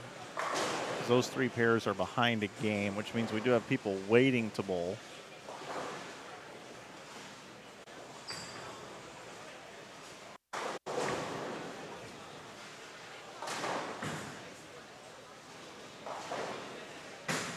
But all good, managing the situation here.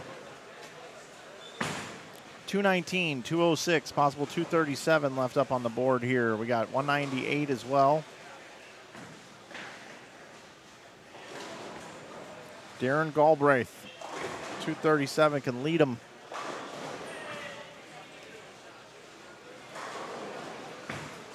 $258 still left for Irvin Johnson.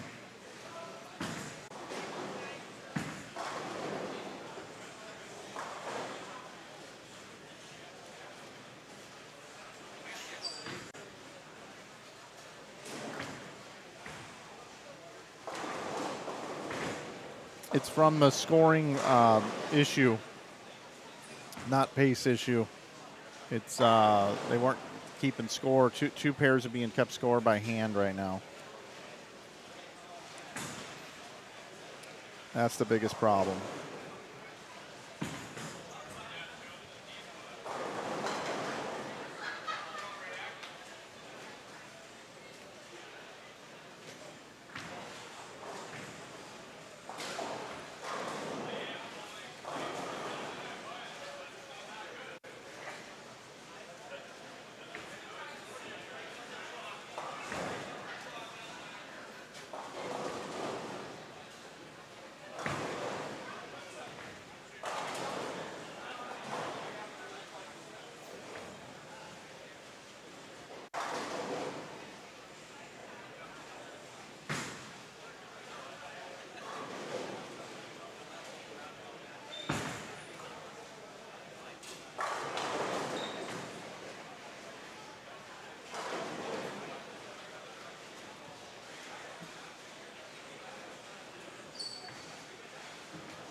Nice little break there, crossing over.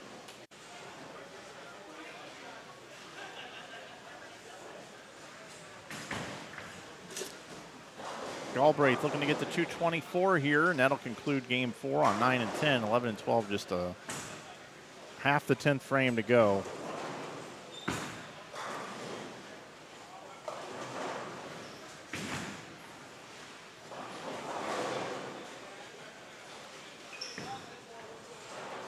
They're certainly tight down lane, that's for sure. We've seen a lot of like 5-pin combos, 7-9s, 8-10s. For 37 feet, pretty interesting how tight they've gotten down lane, and then perfectly executed shot on the fill ball there.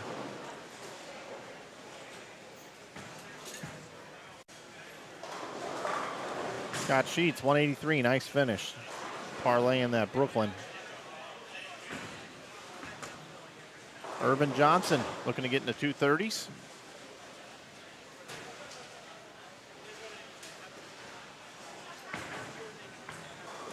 Irvin Johnson was minus 25 coming into this game. Looking to go plus. Should go plus after this game with 2 to go. 235, 235. That would get him in the cut, I believe, his last 2 games.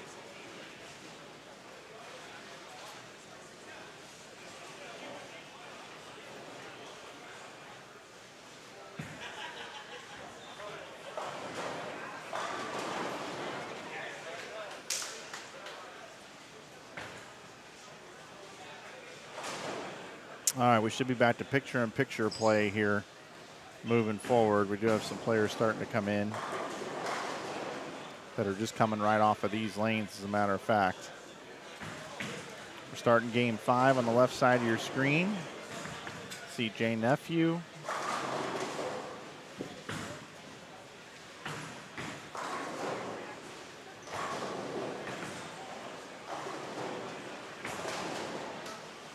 I don't know, Jim. I don't know the answer to that question.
Folks, we get to hit the game 5 graphic. There we go. We got bowling balls being dropped all around now on the floor. We got a lot of stuff going on here.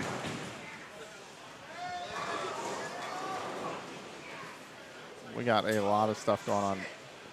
When you bowl 97 and then you move to the next pair and your bowling balls go everywhere, that's the scene we have going on right here.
Jim Ward says, any sleepers I should look out for when watching the PTQs? I haven't actually seen a roster.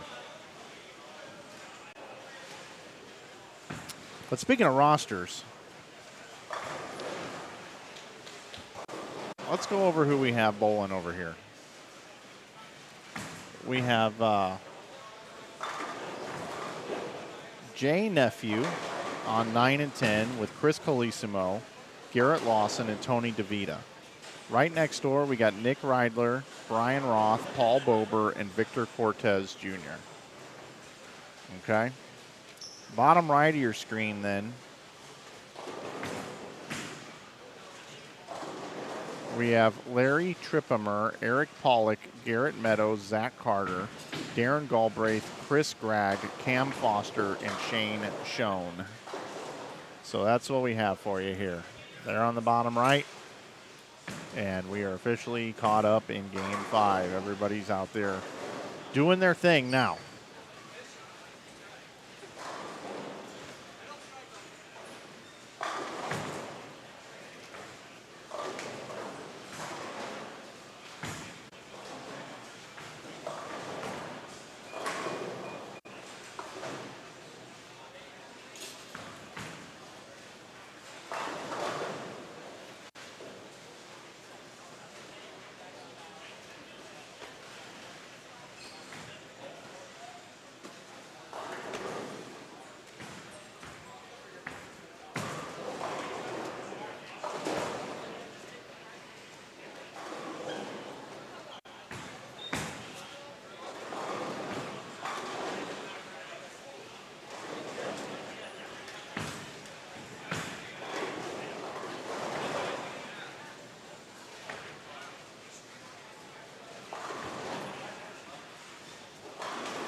What's the pattern? The pattern is in the standings up above. It's 33 feet and 37 feet in length, and they've used it the last. This is the third year in a row now. Yep, perfect, Peter. You answered the question. Brad Miller bowled. Did not bowl well enough. Brad Miller finished plus 42. He's currently 47th, and they take 48, but that was with this squad to go. Right now, the cut number was projecting, was pacing to be plus 93, but it'll be lower than that.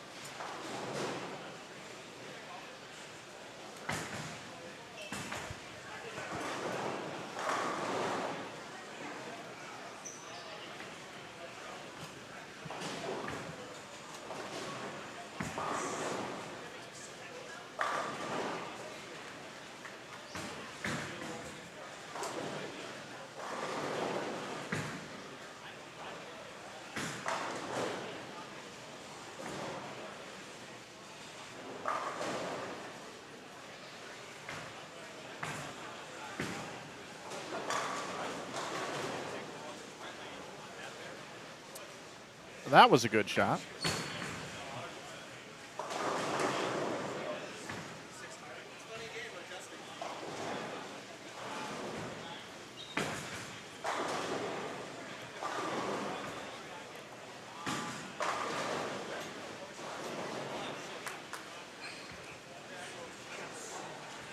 All right, I got standings after 4, everybody.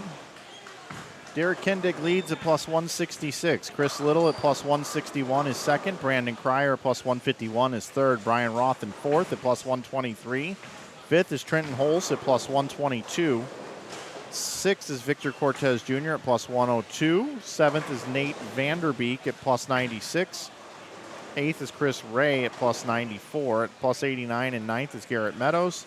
10th, Roger Taylor is at plus 80. 11th is Darren Galbraith at plus 74. Jacob Kraft is 12th at plus 68.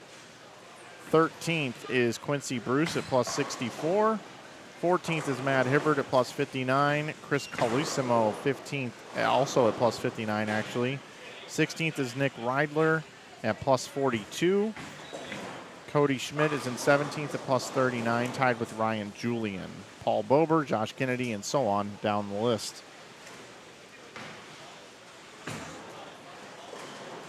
Standings through 4.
Talk about my favorite holiday special, A Very Brady Christmas. Oh, Very Merry Christmas, yeah. Yeah, that was a good one. I did watch that this year. I saw Barry Manilow a couple weeks ago in St. Louis, as a matter of fact.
Got Nick Reidler on the front 4 here.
collapses them all. Nick Reidler, front 5.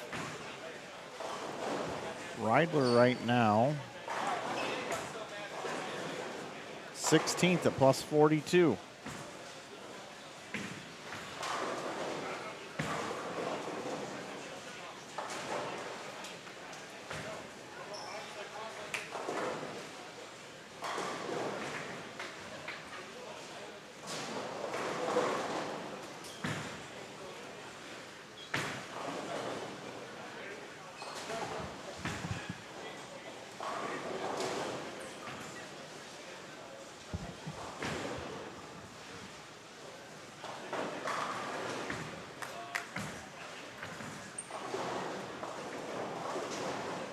If you head over to InsideBowling.com, our live stream list is there. Yeah, I'd be happy to invert the streams for you. Just hanging out here on the on the front 5. But yep, want to see how everybody's doing over here. Here we are. Eric Pollock's -3 after 4 games. Was kind of keeping an eye on him.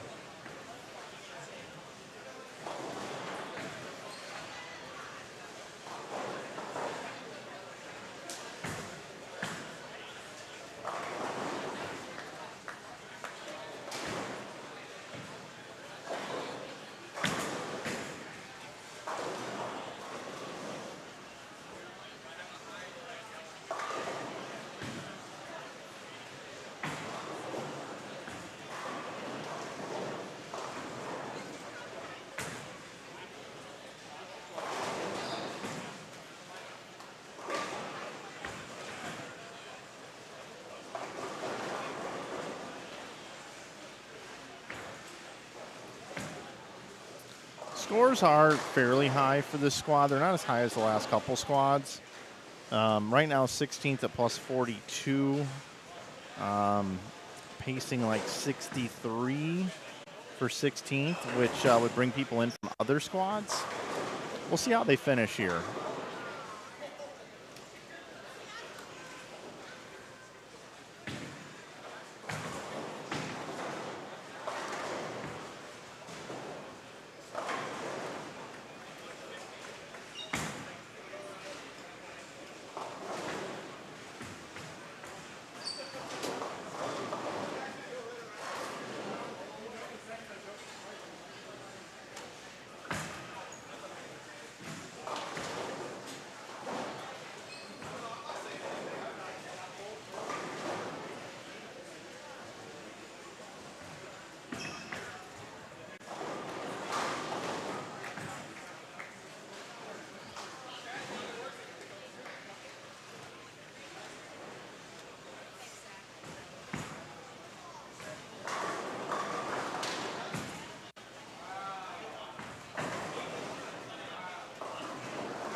Pollock can't quite mix those up.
Nick Reidler stepping up here on the front 6.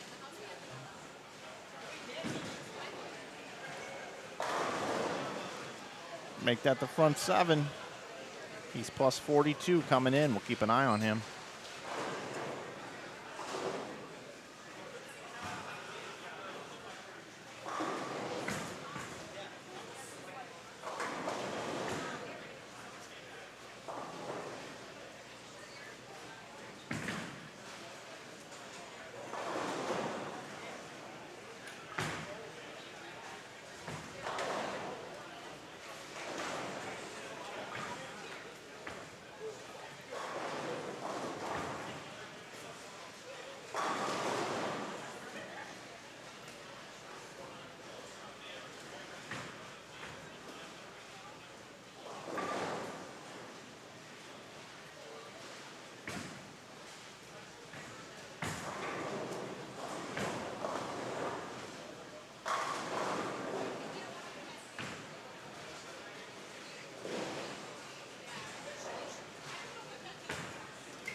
We got front 8 now. It's pretty impressive what's going on here. Front 8, Nick Reidler.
Same pattern tomorrow, Steve. Yep. Same pattern.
Here we go. Going to move it over.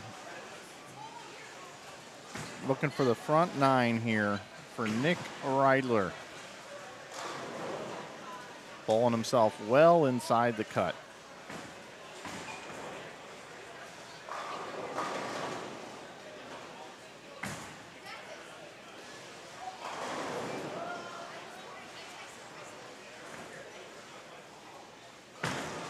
Oh, man, a little 4-8.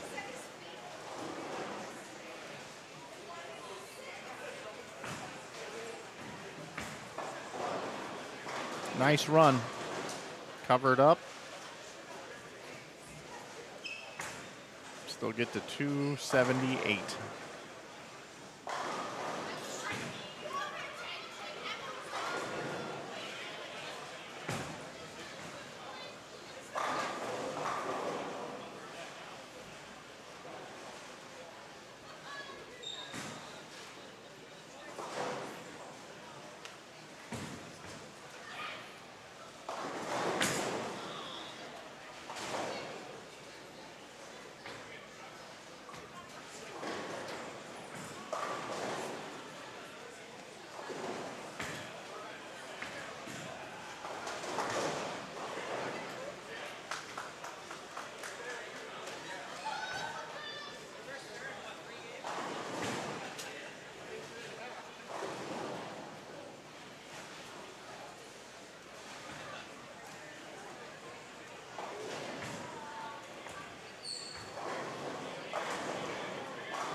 Victor Cortez Jr., bottom right of your screen, going into the 10th frame, can still bowl 268. 268 for Victor Cortez Jr.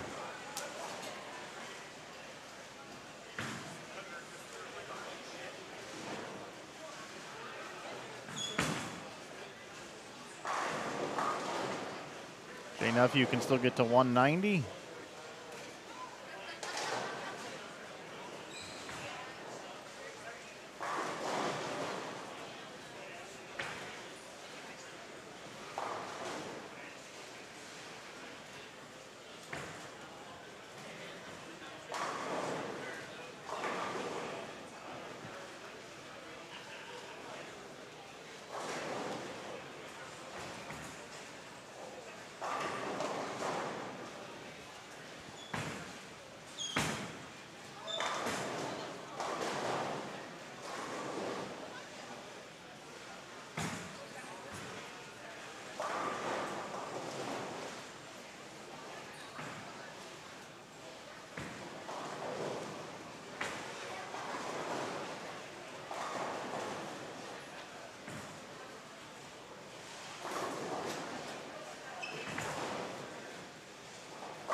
Victor Cortez was 102 over coming into this game, and now he's going to add at least 60 to it here.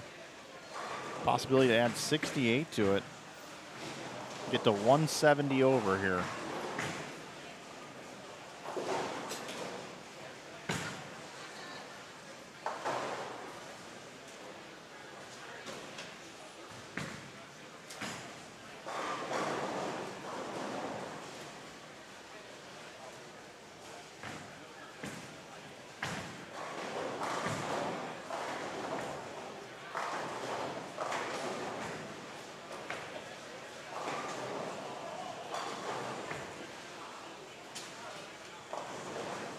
Nice game, Victor.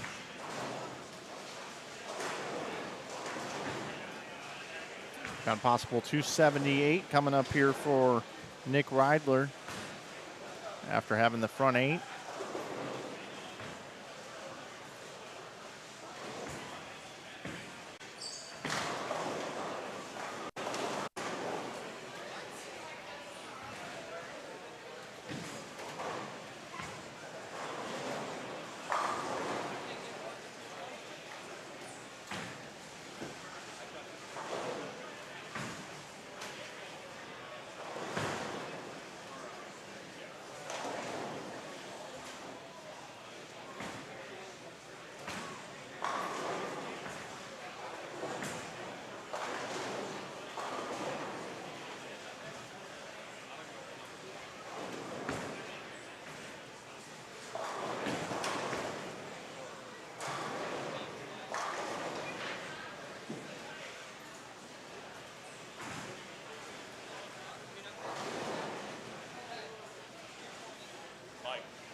70s.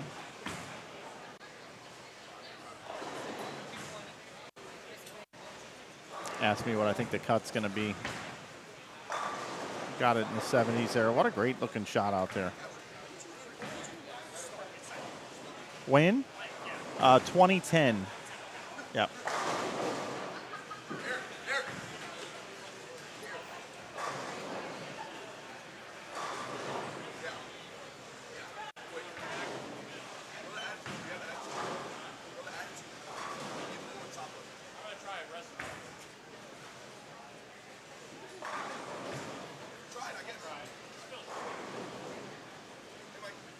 I told him to try the reactive. I told him to try reactive. Yeah.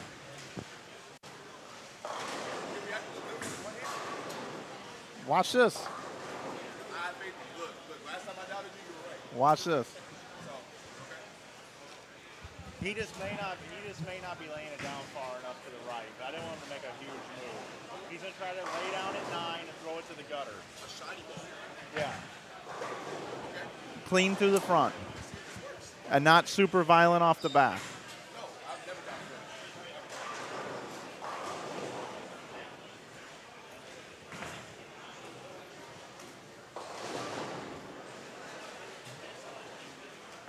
Maybe not a shiny ball. I told him if it didn't hook, he wanted to try this one first. I said, go to your vaporize if that one doesn't hook.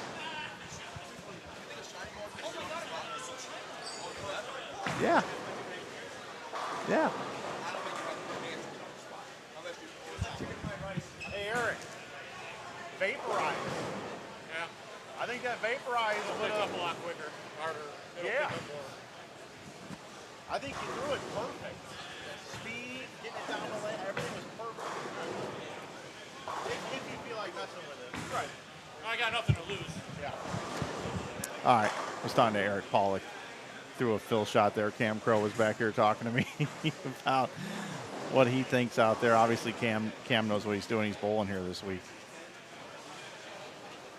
And in a good position so far. But Eric's out of the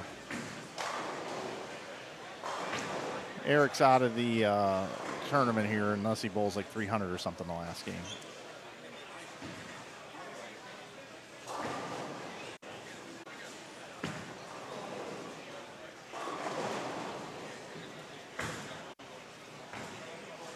All right, going into our last game here.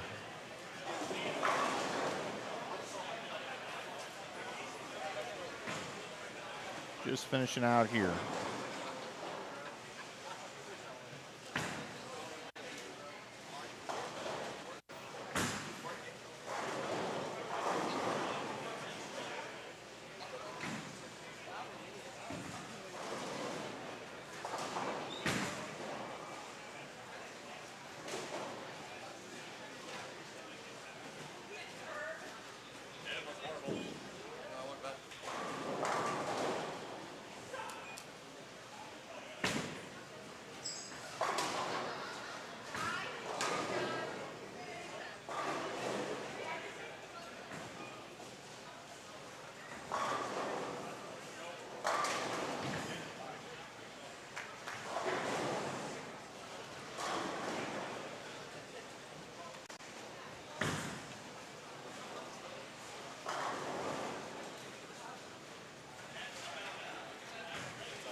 Yeah, Pollock needs 300 the last game.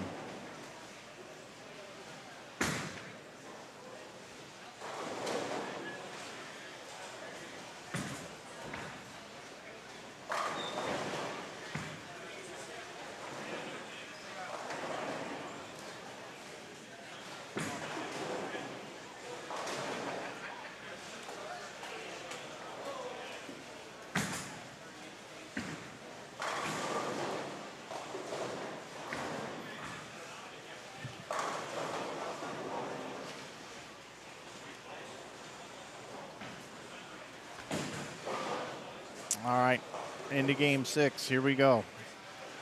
Trenton Holes.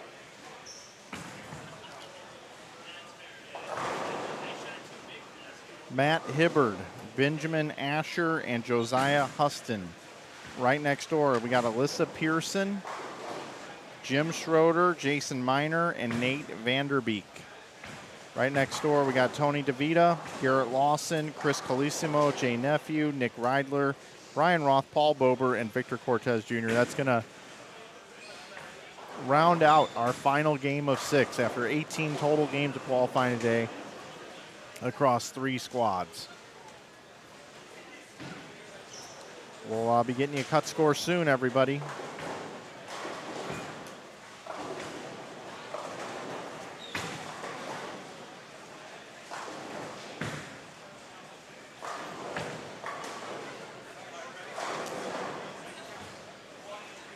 Need to go check on one more thing, and I'll be right back to bring things home for us here in this final game.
All right, everybody got scores after 5 games already. So Brandon Cryer is plus 208. Cryer plus 208. Victor Cortez Jr. is plus 169 on this squad. Derek Kendig is plus 152. Trenton Holst is plus 139. Nate Vanderbeek is plus 125. Nick Reidler plus 120. Chris Ray is plus 118. Brian Roth plus 117. Chris Little's plus 110. Matt Hibbert's plus 106. Garrett Meadows is plus 92. Darren Galbraith is plus 90. Jacob Kraft is plus 89. That's your top 13 on this squad. 14th at 75 is Roger Taylor Jr. 15th is Ryan Julian at 74. 16th is Zeke Chili's at plus 68. Then it goes 65 with Calissimo, 63 with Bober, 59 with Trent Mitchell, Jason Miner 47, Cam Foster's plus 45, Josh Kennedy plus 40, and so on down the line. Standings are available on that link I have up above.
No, we had a 282 is not the high game of the day. We had a 300 game from Brian Tippett. Had 300 during B Squad today.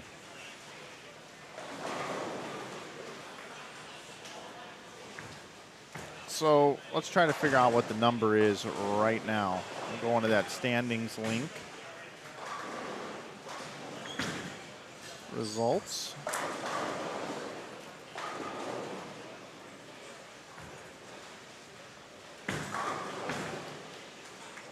A squad. Go to B squad.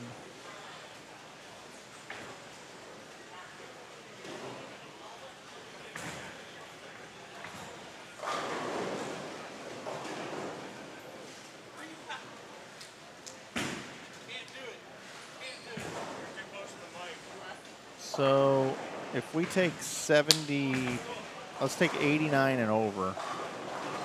89 and over, we have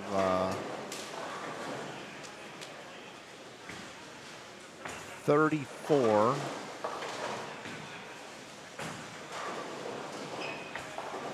So what's the next number we have? Right now the number is 84. Right now the cut number is plus 84. Because that would give us 36 from A and B combined.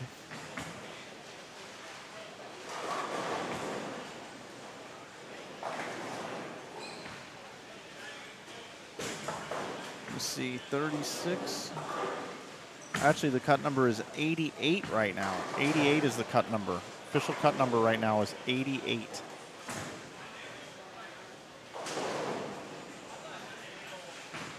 Because there are 35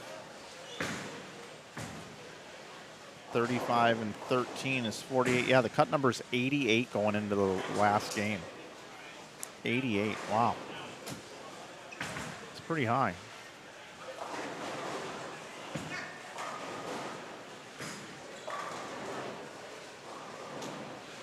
Pretty high.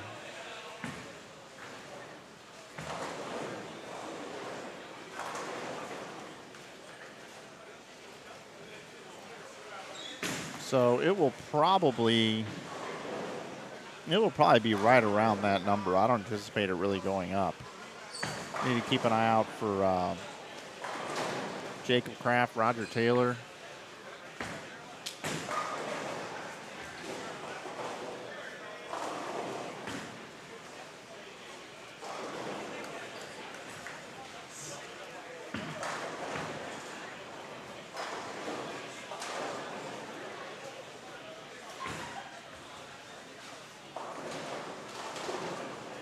It's going to be hard to get this number.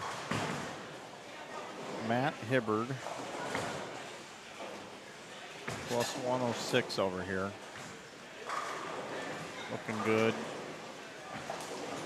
There's no scores even down on the low end. This number is going to be hovering around 90. There's a whole bunch of folks that are already done with game number 6.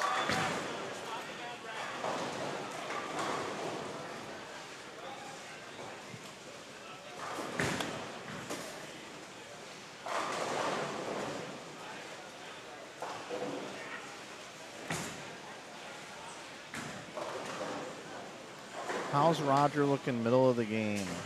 Let me see.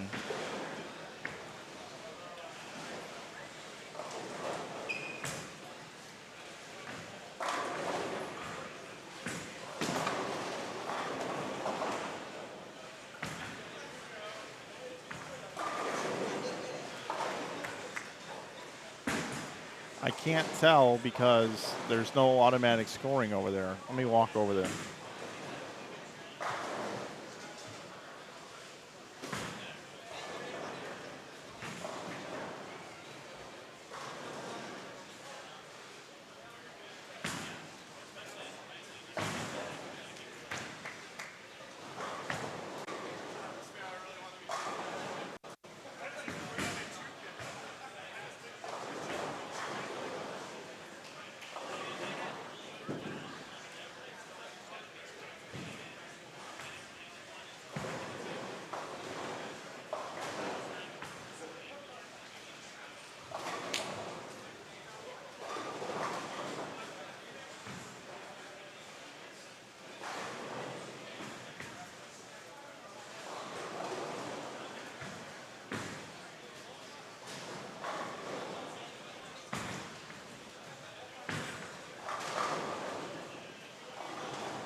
Wanted a Roger Taylor update. I went and got it.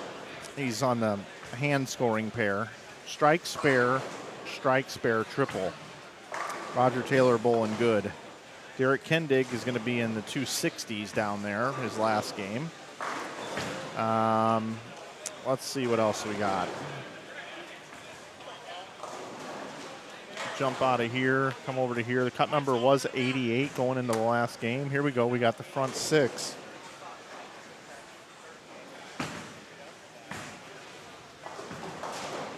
Paul Bober, the front six. It's on me, Jay.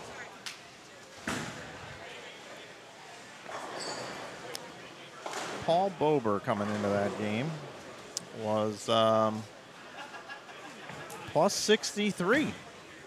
So he's trying to get in the number here. A little Paul Bober watch. I think he's going to get there. His cut number is going to be in the 90s, folks.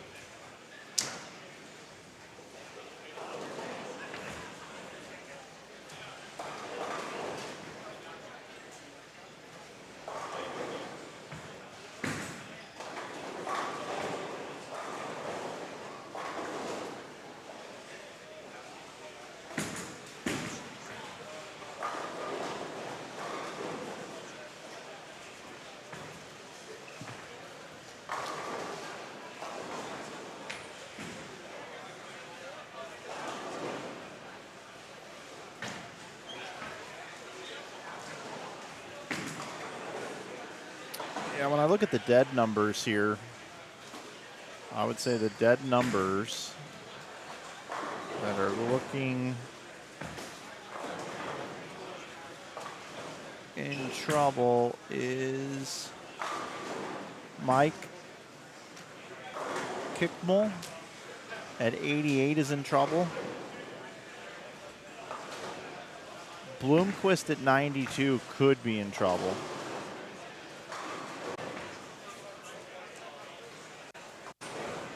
This C squad's bowled pretty good, guys.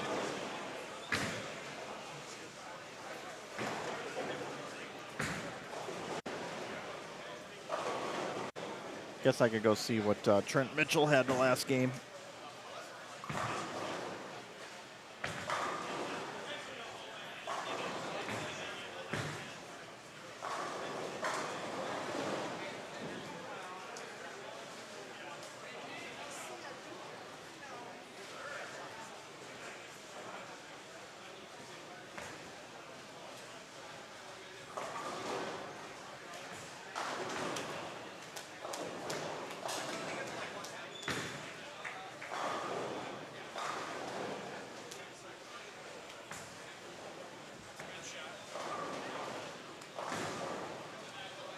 I was checking on a Trent Mitchell score because, you know, that guy can flat out play and at any given time bust 270.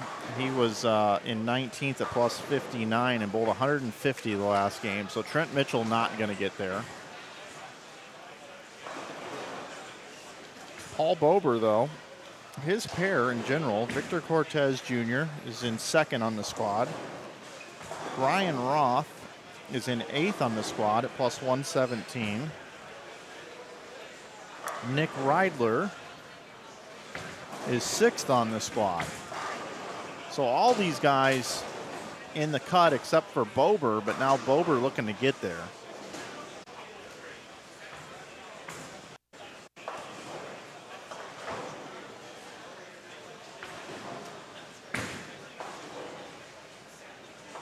Tony DeVita is plus 28, and he's letter B on the left side of your screen. He could bowl 256, which would get him to 84, which I don't think is going to be enough.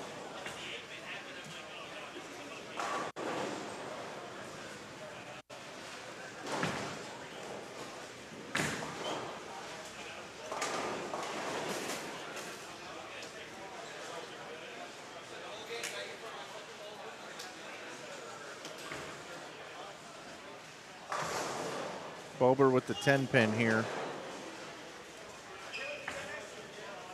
279 though would give Bober 142 over. Oh, and then he misses the 10 pin. Are you kidding me, Paul? What is going on, buddy?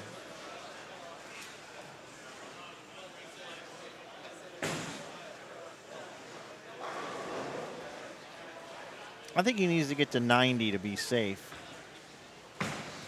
He's plus 63, which he would need 227, so he's got 237 right now. Bober's going to make the cut. Everybody on that pair is going to make the cut.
Richard Cortez Jr. can still get to 223 here to finish out his block.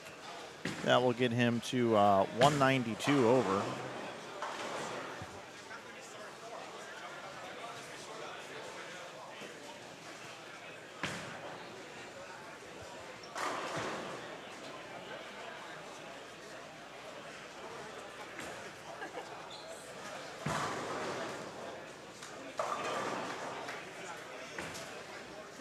Nate Vanderbeek was in fifth at plus 125. Bottom right of your screen. And still bowl 235 if he converts the 3-6-10 in strikes. So he's in good shape as well. Get to 160.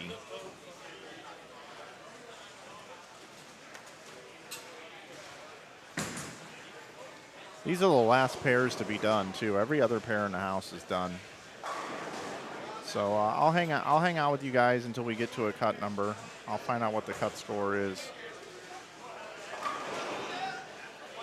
Paul Bober looking to finish with 267. And Nick Reidler, 258.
Folks, this is the last pair to get done. I was in the tournament office talking with Eric Littig and Joe. If there is a tie, we'll have a roll-off in the morning for the last spot. That is determined. I haven't found that out. But this is the last ball right here to be thrown. Outside of lane 17 and 18, which is just about done also.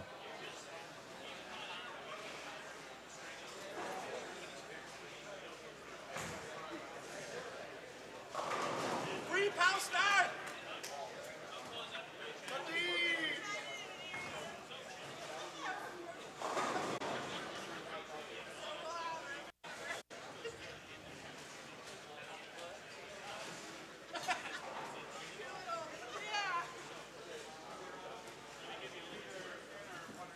So it'll take us just a couple minutes to figure out the exact cut number.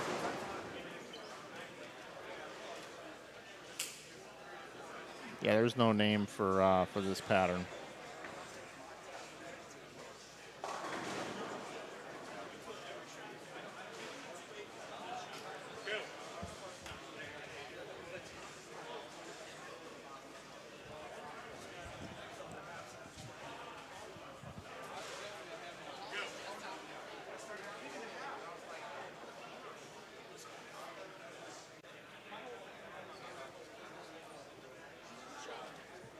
You bet, Defiance. All good. We'll be back at 9 o'clock tomorrow. That's the magic time. Step ladder will be around 3. And that's what we have here for you.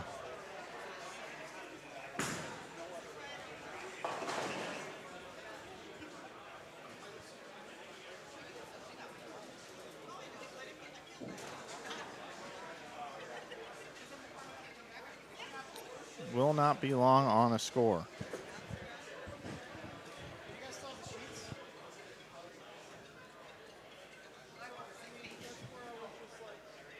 Again, the number was 88 going into the last game, and I know of two players that have gone up and one that went backwards, and that's just a small sample size of what we have.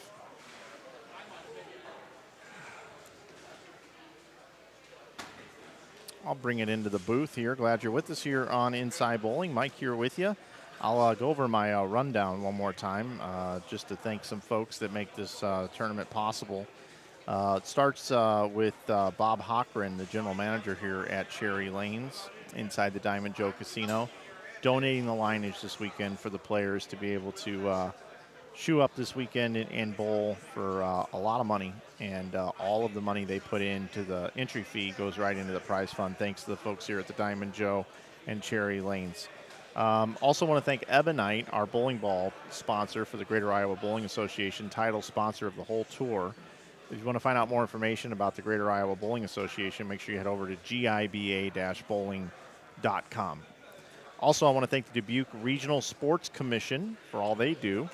And, of course, IAMBowling, the official jersey supplier of the Greater Iowa Bowling Association. You can save 25% off jerseys over at IAMBowling.com with coupon code GIBA, and that's year-round, everybody. Also, I want to thank Brandon Steen and the Steen team. Stride Bank Structure Real Estate. Steen team takes care of all that. Real estate, refinancing, mortgages, loans. That's it. So I want to check those guys out. Also, I want to thank Jeff Riggles for letting me come here along with the Engelkes family who runs the Greater Iowa Bowling Association. 11thframe.com is the title name of the event. If you're not subscribed to 11thframe.com, you should certainly consider doing so. A lot of information there at the 11thframe.com. And Quick Trip and Quick Star are our official partners for gasoline in the area. Anytime you come into town and get out of town, you got to have gas. Stop off at Quick Star and Quick Trip and grab a beverage, some snacks for the road as well. Just to recap, we had 3 squads here today. Had one at 9 a.m. this morning. Had 52 players bowl. Then we came back for B squad a little after 1 o'clock for 52 more players to bowl.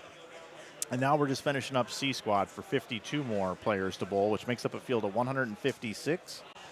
We're cashing 52, but cutting to 48 for tomorrow's 12 games, where all pinfall will carry over. And when they bowl tomorrow across the house, the high game out of the 48 players will get 48 bonus pins. The lowest game will get 1 bonus pin. called the Flanagan format. I told Jeff about the idea of doing that many years ago, 10 years ago, and he took it and ran with it. So I get to commentate tomorrow on my own format, the Flanagan format. We'll have a step ladder around 3 o'clock. It'll be a top 5 step ladder after we determine all pinfall tomorrow. Let's see, what else do I have here for you? Round 2 is coming up to you at 9 a.m. tomorrow morning. So that's when you want to tune in. And that's about all I've got here on my sheet here. This is the 12th year of the 11thframe.com Open. There was a skip in 2013. 2012 was the first year for it. No 2013 event, and there's been one every year ever since. Again, shout out to Bob Hochran, the GM. Shout out to Joe Engelkiss, Rosie Engelkiss, and Jennifer Wittenberg for all of their work that they do here. I want to take a minute also to thank you guys in the chat for being here and watching the coverage with me here this weekend. If you'd like to support what I do here and my team at Inside Bowling does, you can subscribe to our channel, like this video, share it as well. Or if you'd like to pick up some merch, like some t-shirts, some dry fit hoodies like this one right here, you can do so at InsideBowling.com. You can save 15% with that coupon code that is right down there. That's YouTube, coupon code YouTube, 15% off at the website on all merch. And if you want to support the sponsor like Ebonite, the Brunswick brands, or any bowling ball brands out there, and you're looking for some new stuff for the upcoming season, check us out. We've got a full-service pro shop on InsideBowling.com. We've also got a live streaming tab. It tells you all the events we have upcoming, coming up in the next couple of months through the end of the year. Our next event will be in Iowa. Again, the Fall Classic, Ebonite Fall Classic. And the date on that, let me just double check. I'm going to go over to our website as well right now. I'm just going to type up a little InsideBowling.com. Click on the live events, and it is September 13th through the 15th. We'll be on the air the 14th and the 15th from Maple Lanes in Waterloo, of course. So we're waiting on that cut score. Don't forget to bookmark that link I have at the top of the chat room. That will give you all the information all weekend long, and double check all the cut numbers in that in there. They'll have all squads combined inside of that one right there. We only had one re-entry to worry about, which was Brandon Mooney, and I'm not sure Brandon if he's going to make it. Let's see where Brandon was. He was plus 23, so he would have needed 270 the last game if he's going to make it. So that's pretty much going to do it. I'm going to check out our chat. How's everybody doing? How many games before the cut? 12 games tomorrow. Let's see. We're just waiting on this score. We're just waiting on this cut number. So what I think I'm going to do is I'm going to take you out to the lanes. I'm going to get up out of the booth, go to the tournament office back here, see what I can find out, and get you a cut score number as soon as I possibly can, and then we'll go off the air. If we have a tie, we got to come on in the morning before 9 o'clock and have that roll off to see who's going to make it. So let's take you out to the lanes. By the way, the lanes are now dark. They have darkened the lanes, and I'll be right back. See if I can get this number a little bit quicker than everybody else here. Let's see what I can do.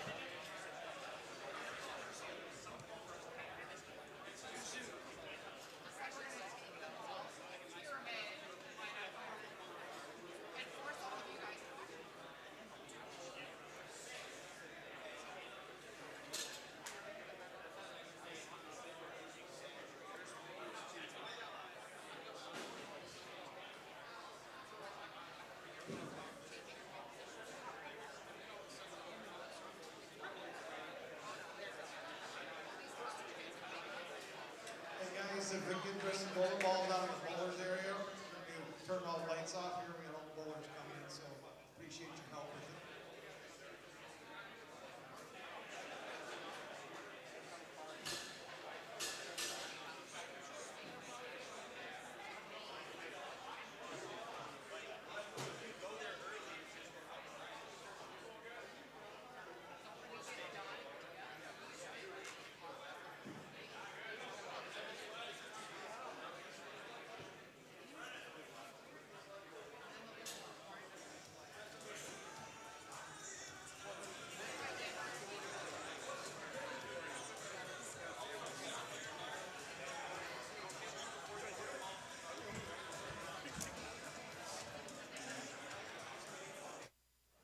Okay, guys, the cut number is 92. Cut number is 92. 92 is the number.